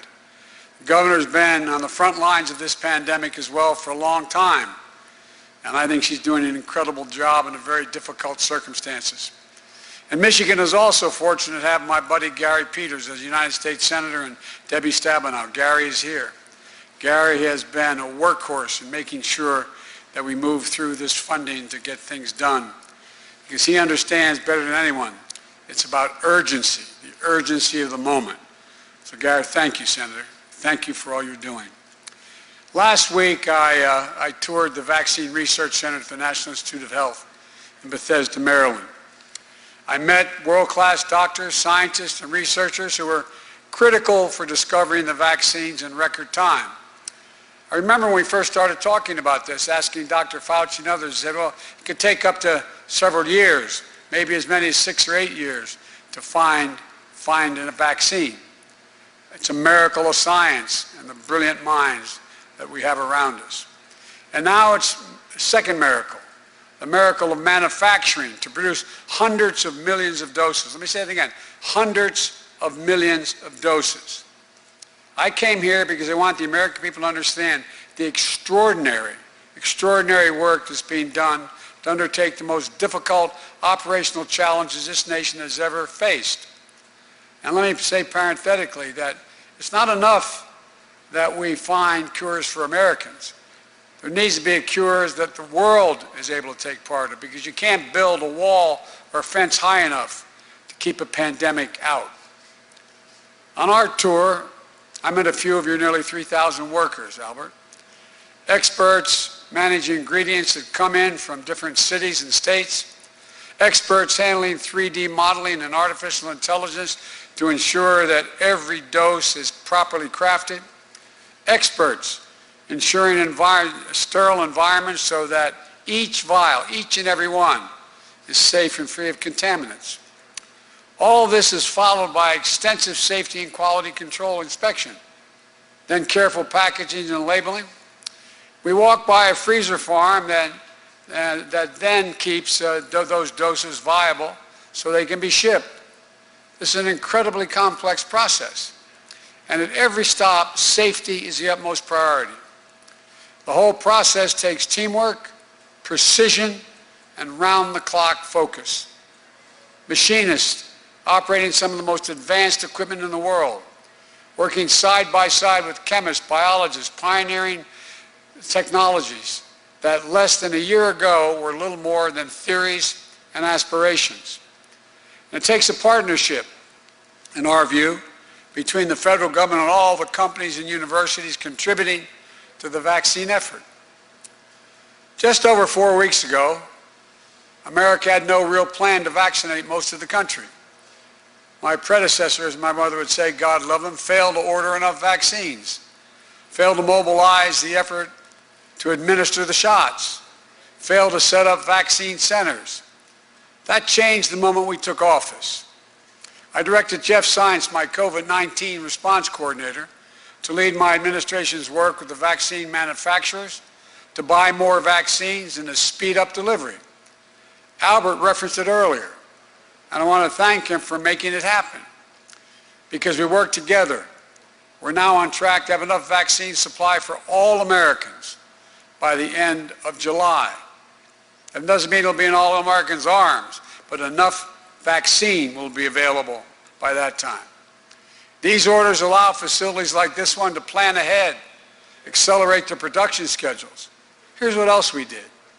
When we discovered that vaccine manufacturers weren't being prioritized when it came to scrutinizing and securing supplies they needed, we fixed that problem and got them what they needed. We also used the Defense Production Act to speed up the supply chain for key equipment like fill pumps and filters, which has already helped increase vaccine production.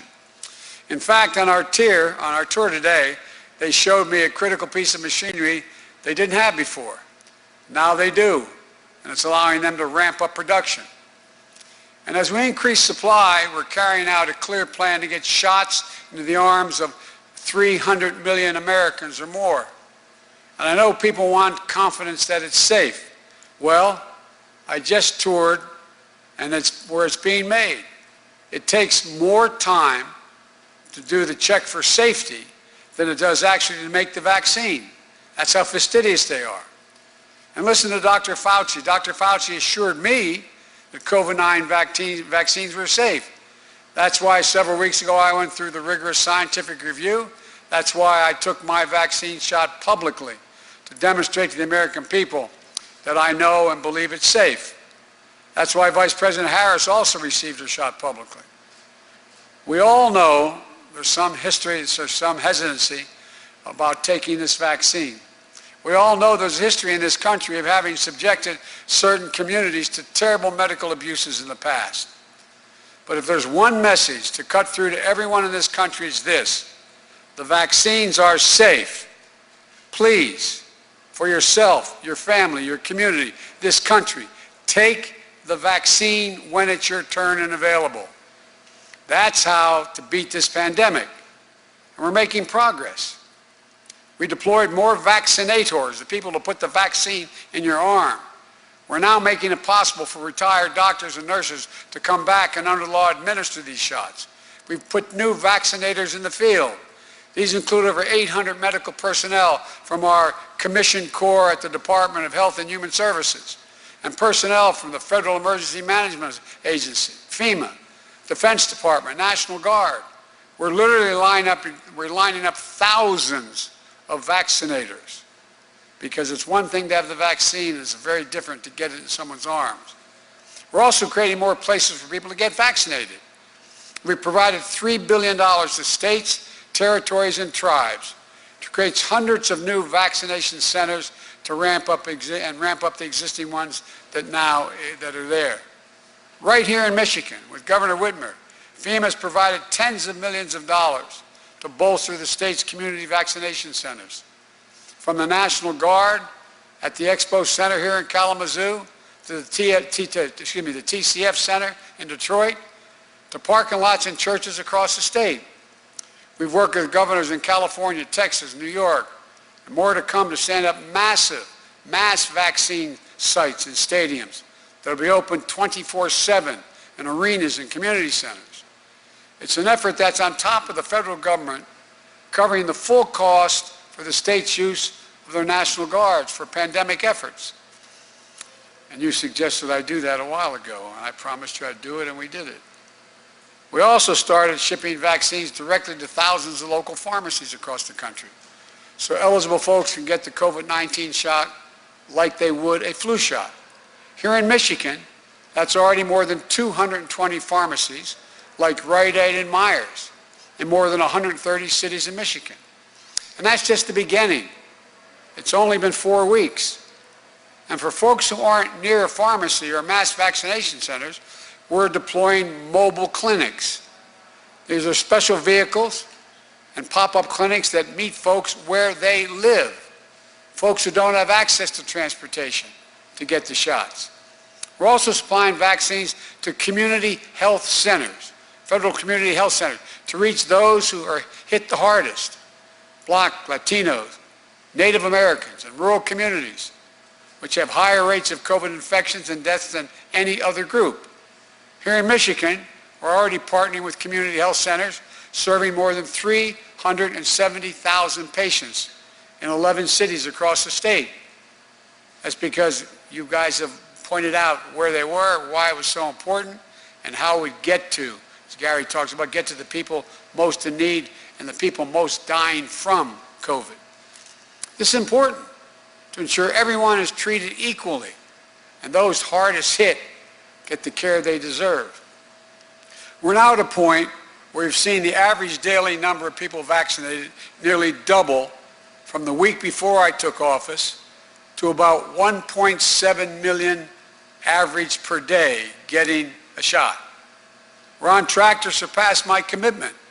You may remember when I said in my first 100 days just before I was inaugurated, which seemed like 100 days, but anyway, first 100 days before I was inaugurated, that we'd administer 100 million shots in my first 100 days. But we're on the path to do that. We're averaging 1.7 million a day. Soon we'll be at 50 million, and I'm confident we'll exceed the number. But that's just the floor. We have to keep going. But despite the progress, we're still in the teeth of a pandemic. New strains are emerging. In a few days, we'll cross 500,000 Americans who will have died from COVID-19. 500,000. That is almost 70,000 more than all the Americans who died in World War II over a 4-year period. All the sorrow, all the heartache, all the pain. And while we wait for everyone to get vaccinated, we still need you to wash your hands, stay socially distanced, and mask up to help save lives. That's why, with the authority I have as president, I signed an executive order, the only authority I have to require this, to require masking on all federal property, all modes of travel like planes, trains, and buses. We've been calling on governors and mayors and local officials, Republicans and Democrats, to institute mask mandates within their jurisdictions, just like Governor Whitmer has done here in Michigan. Look, I know it's inconvenient, but you're making a difference when you do it. Everything we do matters. We need everyone to do their part for themselves, for their loved ones, and yes, for your country. It's a patriotic duty. We need Congress to pass my American Rescue Plan that deals with the immediate crisis, the urgency. Now, critics say my plan is too big, that it costs $1.9 trillion. So that's too much. Well, let me ask them, what would they have me cut? What would they have me leave out? Should we not invest $20 billion to vaccinate the nation? Should we not invest $290 million to extend unemployment insurance for the 11 million Americans who are unemployed so they can get by while they get back to work? Should we not invest $50 billion to help small businesses stay open when tens of thousands have had to close permanently? Should we not invest, and by the way, they make up half the employment in America. Should we not invest $130 million to help schools across the nation open safely? Right now, 24 million adults, 11 million children don't have enough food to eat. And unless you think I'm exaggerating, think of those scenes you've seen on the television with cars lined up which seem like miles to wait to have someone put a box of food in their trunk. People who never, ever, ever, ever, ever, ever thought they would need help. And through no fault of their own, they're in that circumstance. If we don't pass the American Rescue Plan, 40 million Americans will lose nutritional assistance through a program we call SNAP, the old food stamp program. Do we not invest $3 billion to keep families from going hungry? 1 in 5 Americans are behind in their rent. 1 in 10 are behind in their mortgages. How many people do you know that will go to bed tonight staring into the ceiling and say, God, what is going to happen if I don't get my job, if I don't have my unemployment check? What's happened to me? I'm losing my health insurance. What do I do? This is the United States of America, for God's sake. We invest in people who are in need. Do we not invest $35 billion to help people keep a roof over their heads? I could go on, but you get the point. I'm grateful that the Senate and the House are moving quickly. And I'm prepared to hear their ideas how to make the package better and make it cheaper. I'm open to that.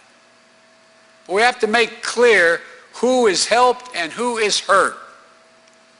And my hope is that the Republicans in Congress listen to their constituents. According to the polls, there is overwhelming bipartisan support The vast majority of the American people, more than 70% of the American people, with all the polls you all conduct, including the majority of Republicans, want us to act and act big and quickly and support the plan.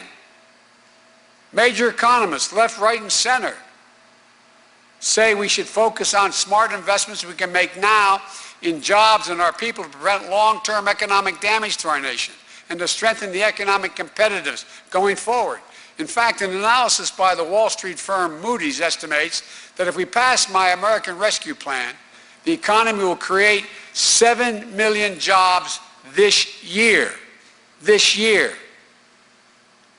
We've also been in constant contact with mayors and governors, county officials, members of Congress, both parties. Both parties. I've met with them in my office. I've met with them on the internet, on Zooming on with them. Both parties in every state. And guess what? They agree we have to act now. I got a letter from more than 400 mayors from big cities and small towns. They understand we're not going to get our economy back in shape and the millions of people back to work until we beat this virus. That's why the American Rescue Plan puts $160 billion into more testing and tracing, manufacturing and distribution, and setting up vaccination sites. Everything that's needed to get vaccines into people's arms, which is the most difficult logistical effort the United States has undertaken in peacetime. It includes $4 billion for new manufacturing plants. So we're ready to manufacture vaccines in the future. We don't have to wait. I'm going to close with what I said before. I'll always be straight with you. I said in my inaugural, I'll give it to you straight from the shoulder, as Roosevelt said. Because the American people can take the truth. They can handle anything. I can't give you a date when this crisis will end. But I can tell you we're doing everything possible to have that day come sooner rather than later. And all of you here are doing some of the most important work in this facility right here that can be done. And I know this is personal. I walked in today, and I won't say who came up to me, but one of the people in this building came up to me and said, my father-in-law has died from COVID. I said, can I call him? He said, no, he couldn't take a call.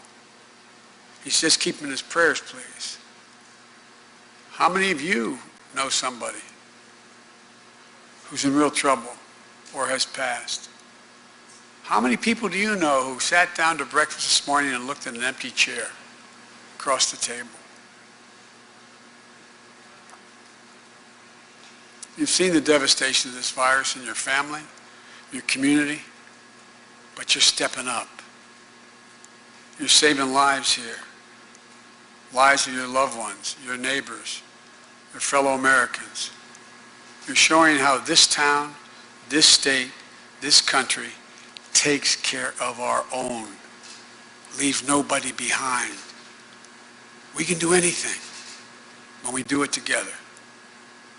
I believe we're on the road, I promise you. I know we'll run into bumps. It's not going to be easy here to the end, but we're going to beat this. We're going to beat this. May God bless you all, and may God protect our troops. Howard, thank you and your people for all you do. Thank you, Mr. President.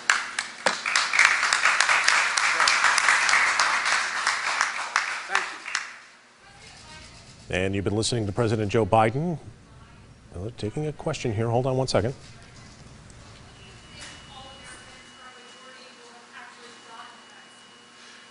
Well, all you got to do a little bit of the math. Getting the vaccine and having it available is not the same as putting it in someone's arms. This is going to be a continuous rolling effort. So we will have ordered, much of which would have been distributed, over 600 million doses by the end of July. July 29th is the expected date. But that could change. Look what's happening with the weather now, for example. It's slowing up the distribution right now. But I believe we'll be approaching normalcy by the end of this year, and God willing, this Christmas will be different than last. But I can't make that commitment to you.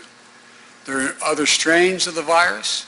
We don't know what could happen in terms of production rates, things can change, but we're doing everything the science has indicated we should do, and people are stepping up to get everything done that has to be done. We're going to have debates about whether or not, for example, I can't set nationally who gets in line when and first. That's a decision the states make. I can recommend, I can say what I've said, like I'm the guy that said we should lower it to 65 years of age. I think 35 states have done that or more. I think that, for example, I think it's critically important to get our kids back to school. I think it's really important because of the psychological damage being done and the loss of time. A kid loses a semester when they're in 5th grade. It means they're not just a semester behind, they may be a year and a half behind. All the difficulty. You were at that town meeting I had where that little girl was worried that, her mommy told her mommy she worried maybe she's going to die. So there's a lot, I think it's important we get people back in school. There's a difference, for example, according to the science now, between kids between the ages of 3 and probably 12 years old in terms of whether they can absorb and or communicate the disease than it is for kids who are 15, 16, 17, 18 years old who congregate more together. It's harder in a high school than it is in a grammar school. We know certain things are necessary. Social distancing, smaller class sizes, ventilation, testing, and the possibility that staff, whether it's the staff taking care of the sanitary conditions in the school, or simply, you've heard me say this before, bus drivers. To open the schools, we need more buses and bus drivers. We can't put kids packed in a bus sitting next to one another. So we know the things that have to be done. The question is the order in which we do them is going to determine on what moves the quickest and where the need is the greatest. Obviously, we still have to focus on first responders, our doctors, our nurses, those delivering the services. But the reason I bother to bore you with that detail is to try to explain to the American people that this is a process, but we know now the fundamental basic elements. The fundamental basic elements are that before you get the shot and after, if you get the shots, and after, social distancing saves lives. Wearing masks saves lives. Making sure that you wash your hands with hot water saves lives. This is not hyperbole. This is not a political statement. It's a reality. The science has demonstrated that. We also know that it's one thing to have a vaccine available. The problem was how you get into people's arms. There's not enough people to vaccinate. All the great hospitals in this state, and in my state, they can line up and give people, but they can't possibly handle the volume that is needed. So what do? You get more people qualified to give vaccinations. The quicker you can open up places and people can come up and demonstrate they're on the pecking order, they're ready for their shot and they're qualified. Keeping places open 24/7 makes a lot of sense, but you need people to do it. So we all know the basic things that have to happen. Now, we also know that there are things that intervene. Things happen. Weather. People get ill. People get confused. There's a lot of people who aren't able. You've heard me say before, my little granddaughter can use that cell phone of hers to do more in about 12 seconds than I can do it in an hour. But a lot of people aren't able to. A lot of people who need the help. They say, well, get online. Well, they don't have a means to get online. They might not have, the ability to get online. And they may not know how to do it. Talk about everybody is, most people are within 5 miles of a pharmacy. Well, if you're living alone and you're a 68-year-old woman and you're in a minority neighborhood and there's no bus service, you might as well be 500 miles away. That's why we're leaning out, and Gary, you talked to me about it, getting mobile vans to go out. So we know the kinds of things that have to be done. But there has never, ever, ever been a logistical challenge as consequential what we're trying to do. But we're getting it done, and as my Mom would say, with the grace of God and the goodwill of neighbors, we're going to save a lot of lives. Thank you very much. Okay, President Joe Biden there taking one lone question from the press assembled down in Pfizer at the plant there in Portage. You see Governor Whitmer and Senator Gary Peters there standing as well. This is all about science, Sue. It's solving COVID, the linchpin of anything that President Biden hopes to accomplish during his term in office. 30 days in, and some news today as Pfizer now saying they're going to increase their dosage. 10 million doses provided and produced a week, 120 million by March, 200 million by May. Right. The president obviously impressed with what's going on at Pfizer. He was talking about the process there, hundreds of millions of doses, each dose, each vial, perfectly produced. He talked about the new machinery that they showed him to increase production. He also mentioned, it takes longer to check for safety issues for those vaccines than it does to actually create the vaccine. But as they make efforts to produce more vaccine there, the president talking about urging people to take that vaccine. He wants to make sure that people do take it if it's available to them, to not shy away from it. He feels it's very safe and that people should welcome the opportunity to get vaccinated. He talked about new vaccination centers that were being added to various areas so that they can, mass vaccinate in Kalamazoo, in the Detroit area, and even mobile clinics, as well as getting the vaccine to community health centers. He framed it in terms of life and death. He started his remarks under that umbrella. He wrapped up on a personal note, sharing that story of the employee who was losing a family member to COVID, shaping it in terms of life and death, and also of science, putting science again front and center in this fight, re-emphasizing the importance of that science. As you see, it is paying off in dividends, as hopefully they can get more of the vaccine produced, and as the president said, into people's arms. Also very interesting from the Pfizer CEO, Albert Bourla, some interesting anecdotes coming out of what his comments before the president took the podium. They do, as you mentioned, plan to increase the number of doses, 500 million to more than double that. That's just in the next few weeks. So they have that new machinery in place in Pfizer to double the production of what they're already doing. They are ahead of schedule, according to the CEO. And he wants to accelerate that dose creation and looking for ways to improve that. So they're constantly analyzing their process, and they're making sure that they can fine-tune it and get it to be even more efficient than it already is. So they're looking for ways to improve what they're currently doing. And the refrigeration issue, he also, as we mentioned earlier in our coverage, has been a possibility of getting that vaccine to people sooner by making it easier, as Rick had mentioned earlier, making it easier to get the vaccine shipped and in circumstances that are, I guess, more easily and readily available to people to administer those shots. Rick Albin is standing by right now, just outside of the facility there in Portage. Rick, you were listening. What are your thoughts? Well, everything you said is spot on what the president was talking about, but the thing that I took away was really his plea to Congress. And we talked about this before we went to the president, and I told you I expected him to speak directly to members of the Senate and the House about that COVID relief plan. And he framed it in such a way saying, what would you have me do away with? What don't you want me to spend money on? And he framed it in such a way that each of those items obviously appeals to a certain group, people who are in different circumstances and could be helped from some of that spending. And I think the president really was driving home that point and talking not just to the crowd here, but talking to those back in D.C. As we know, in the next 10 days or so, we're going to see more and more action. The president said he was ready to sit down and talk to other people, Republicans and Democrats, about ways that they can make it cheaper.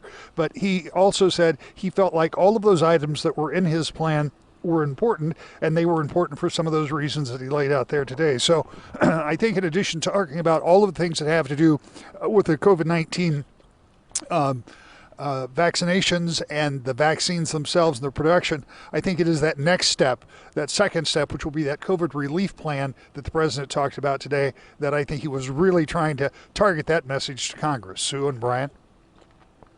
You know, the president seems to have indicated, at least in the past, that he's got no problem going it alone here as far as the Democrats pulling all of this out during reconciliation and just passing it that way. Right, and I think that's where we're headed in all likelihood. I don't think you'll find a negotiation strong enough to get 10 Republicans to vote on that package. So about the only way you can do it is through reconciliation. And I think they're well down that road. I was talking with Senator Peters earlier in the week, and I know the Democrats have their legal team looking into just exactly what you can put into a reconciliation bill. There are certainly some things that the president has proposed that aren't likely to fly in there, but there's a good deal, and all of that spending very likely could, Brian. All right, Rick Albin there at the Pfizer plant in Portage for us today, with the president just wrapping up his historic visit there on this Friday afternoon. Rick, thank you. Thanks, Rick. My pleasure. You can see here we have live images right now.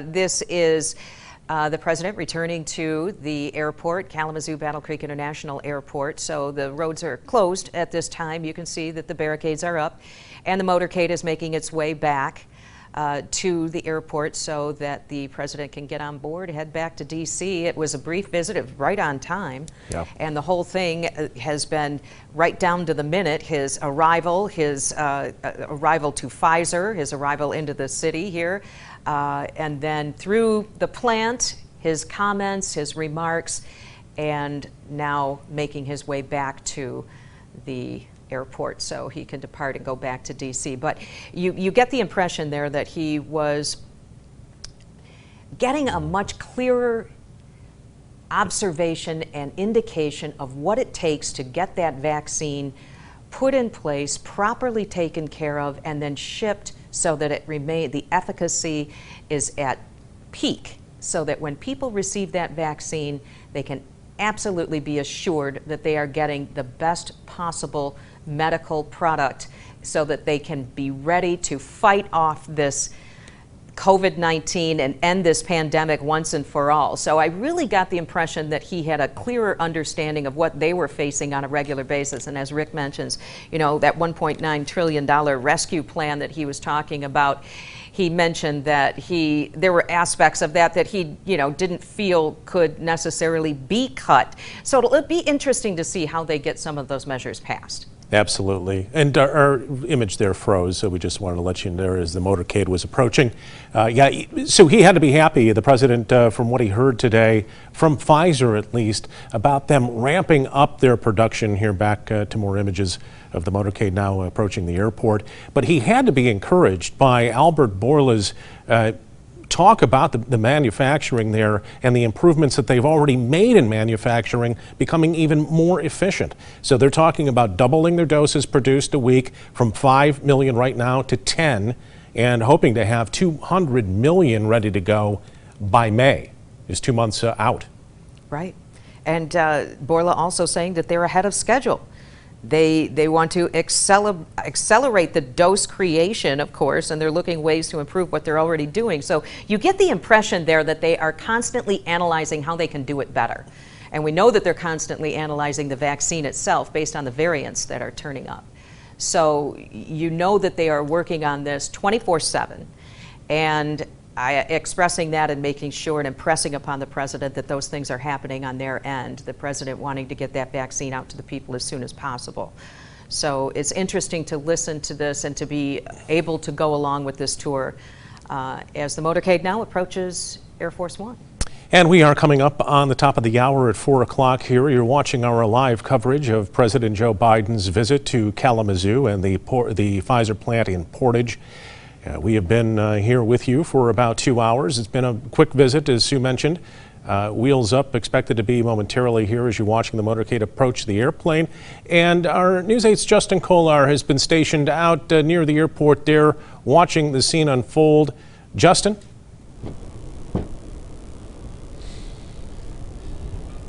Yeah, Brian and Sue, some powerful remarks from President Biden as we were all listening to him. Just now approaching Air Force One here, we've seen his presidential motorcade spearheaded by Michigan State Police circling its way through the street, now coming to rest here at Air Force One. And if we go back to the look here of the plane, you can see some of the people exiting those vehicles now walking, making their way back to Air Force One to head to D.C. And it is quite remarkable, as you both mentioned, just how timely this.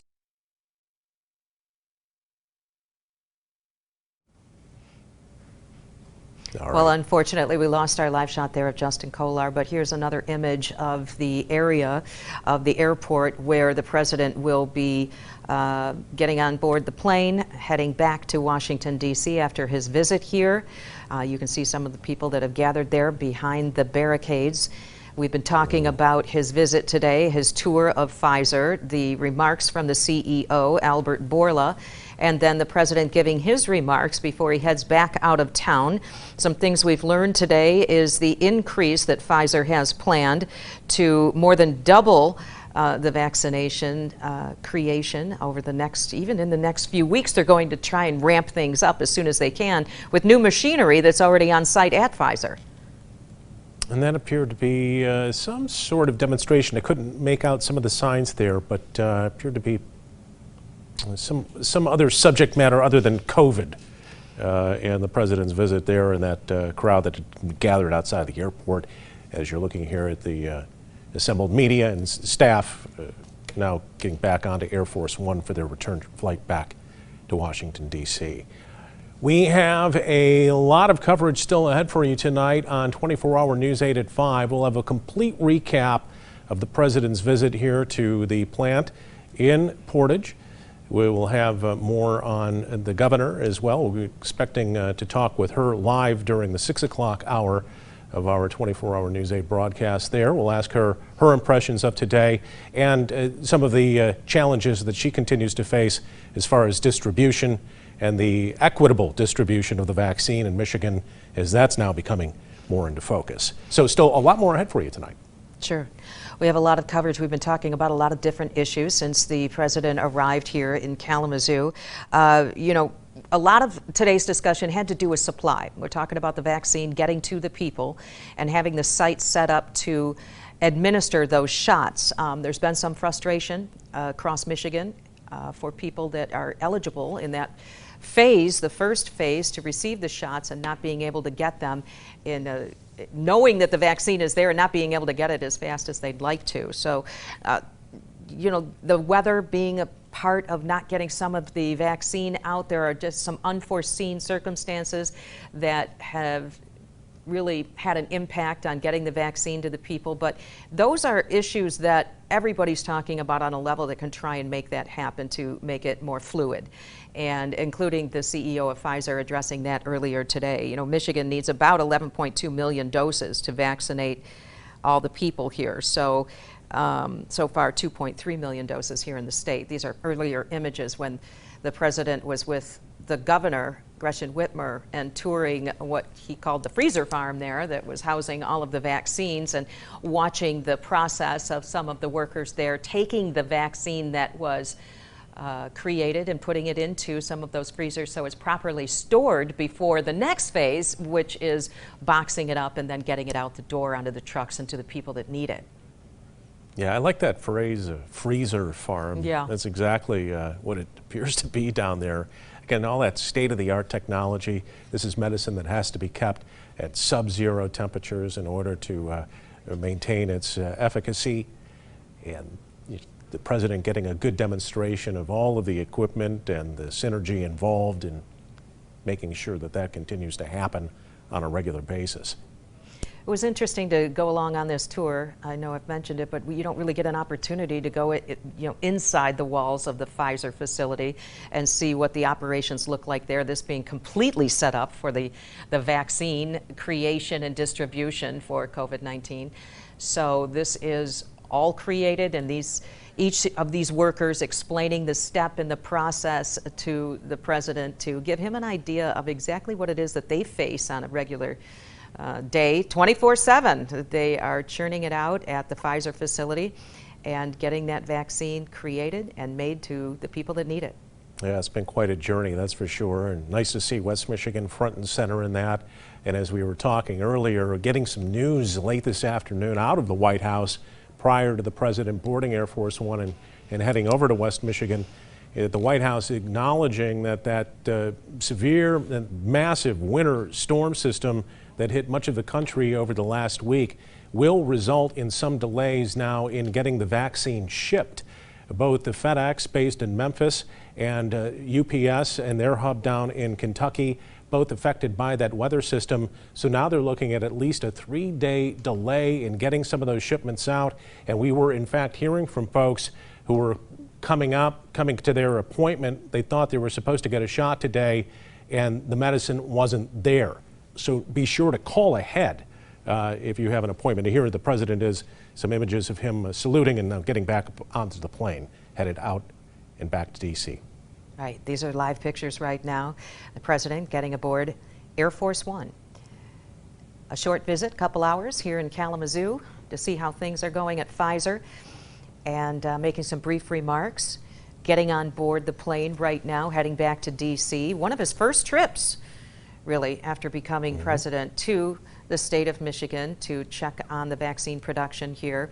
Pfizer being one of the first companies to get approval for the vaccine, the first to get approval for the vaccine.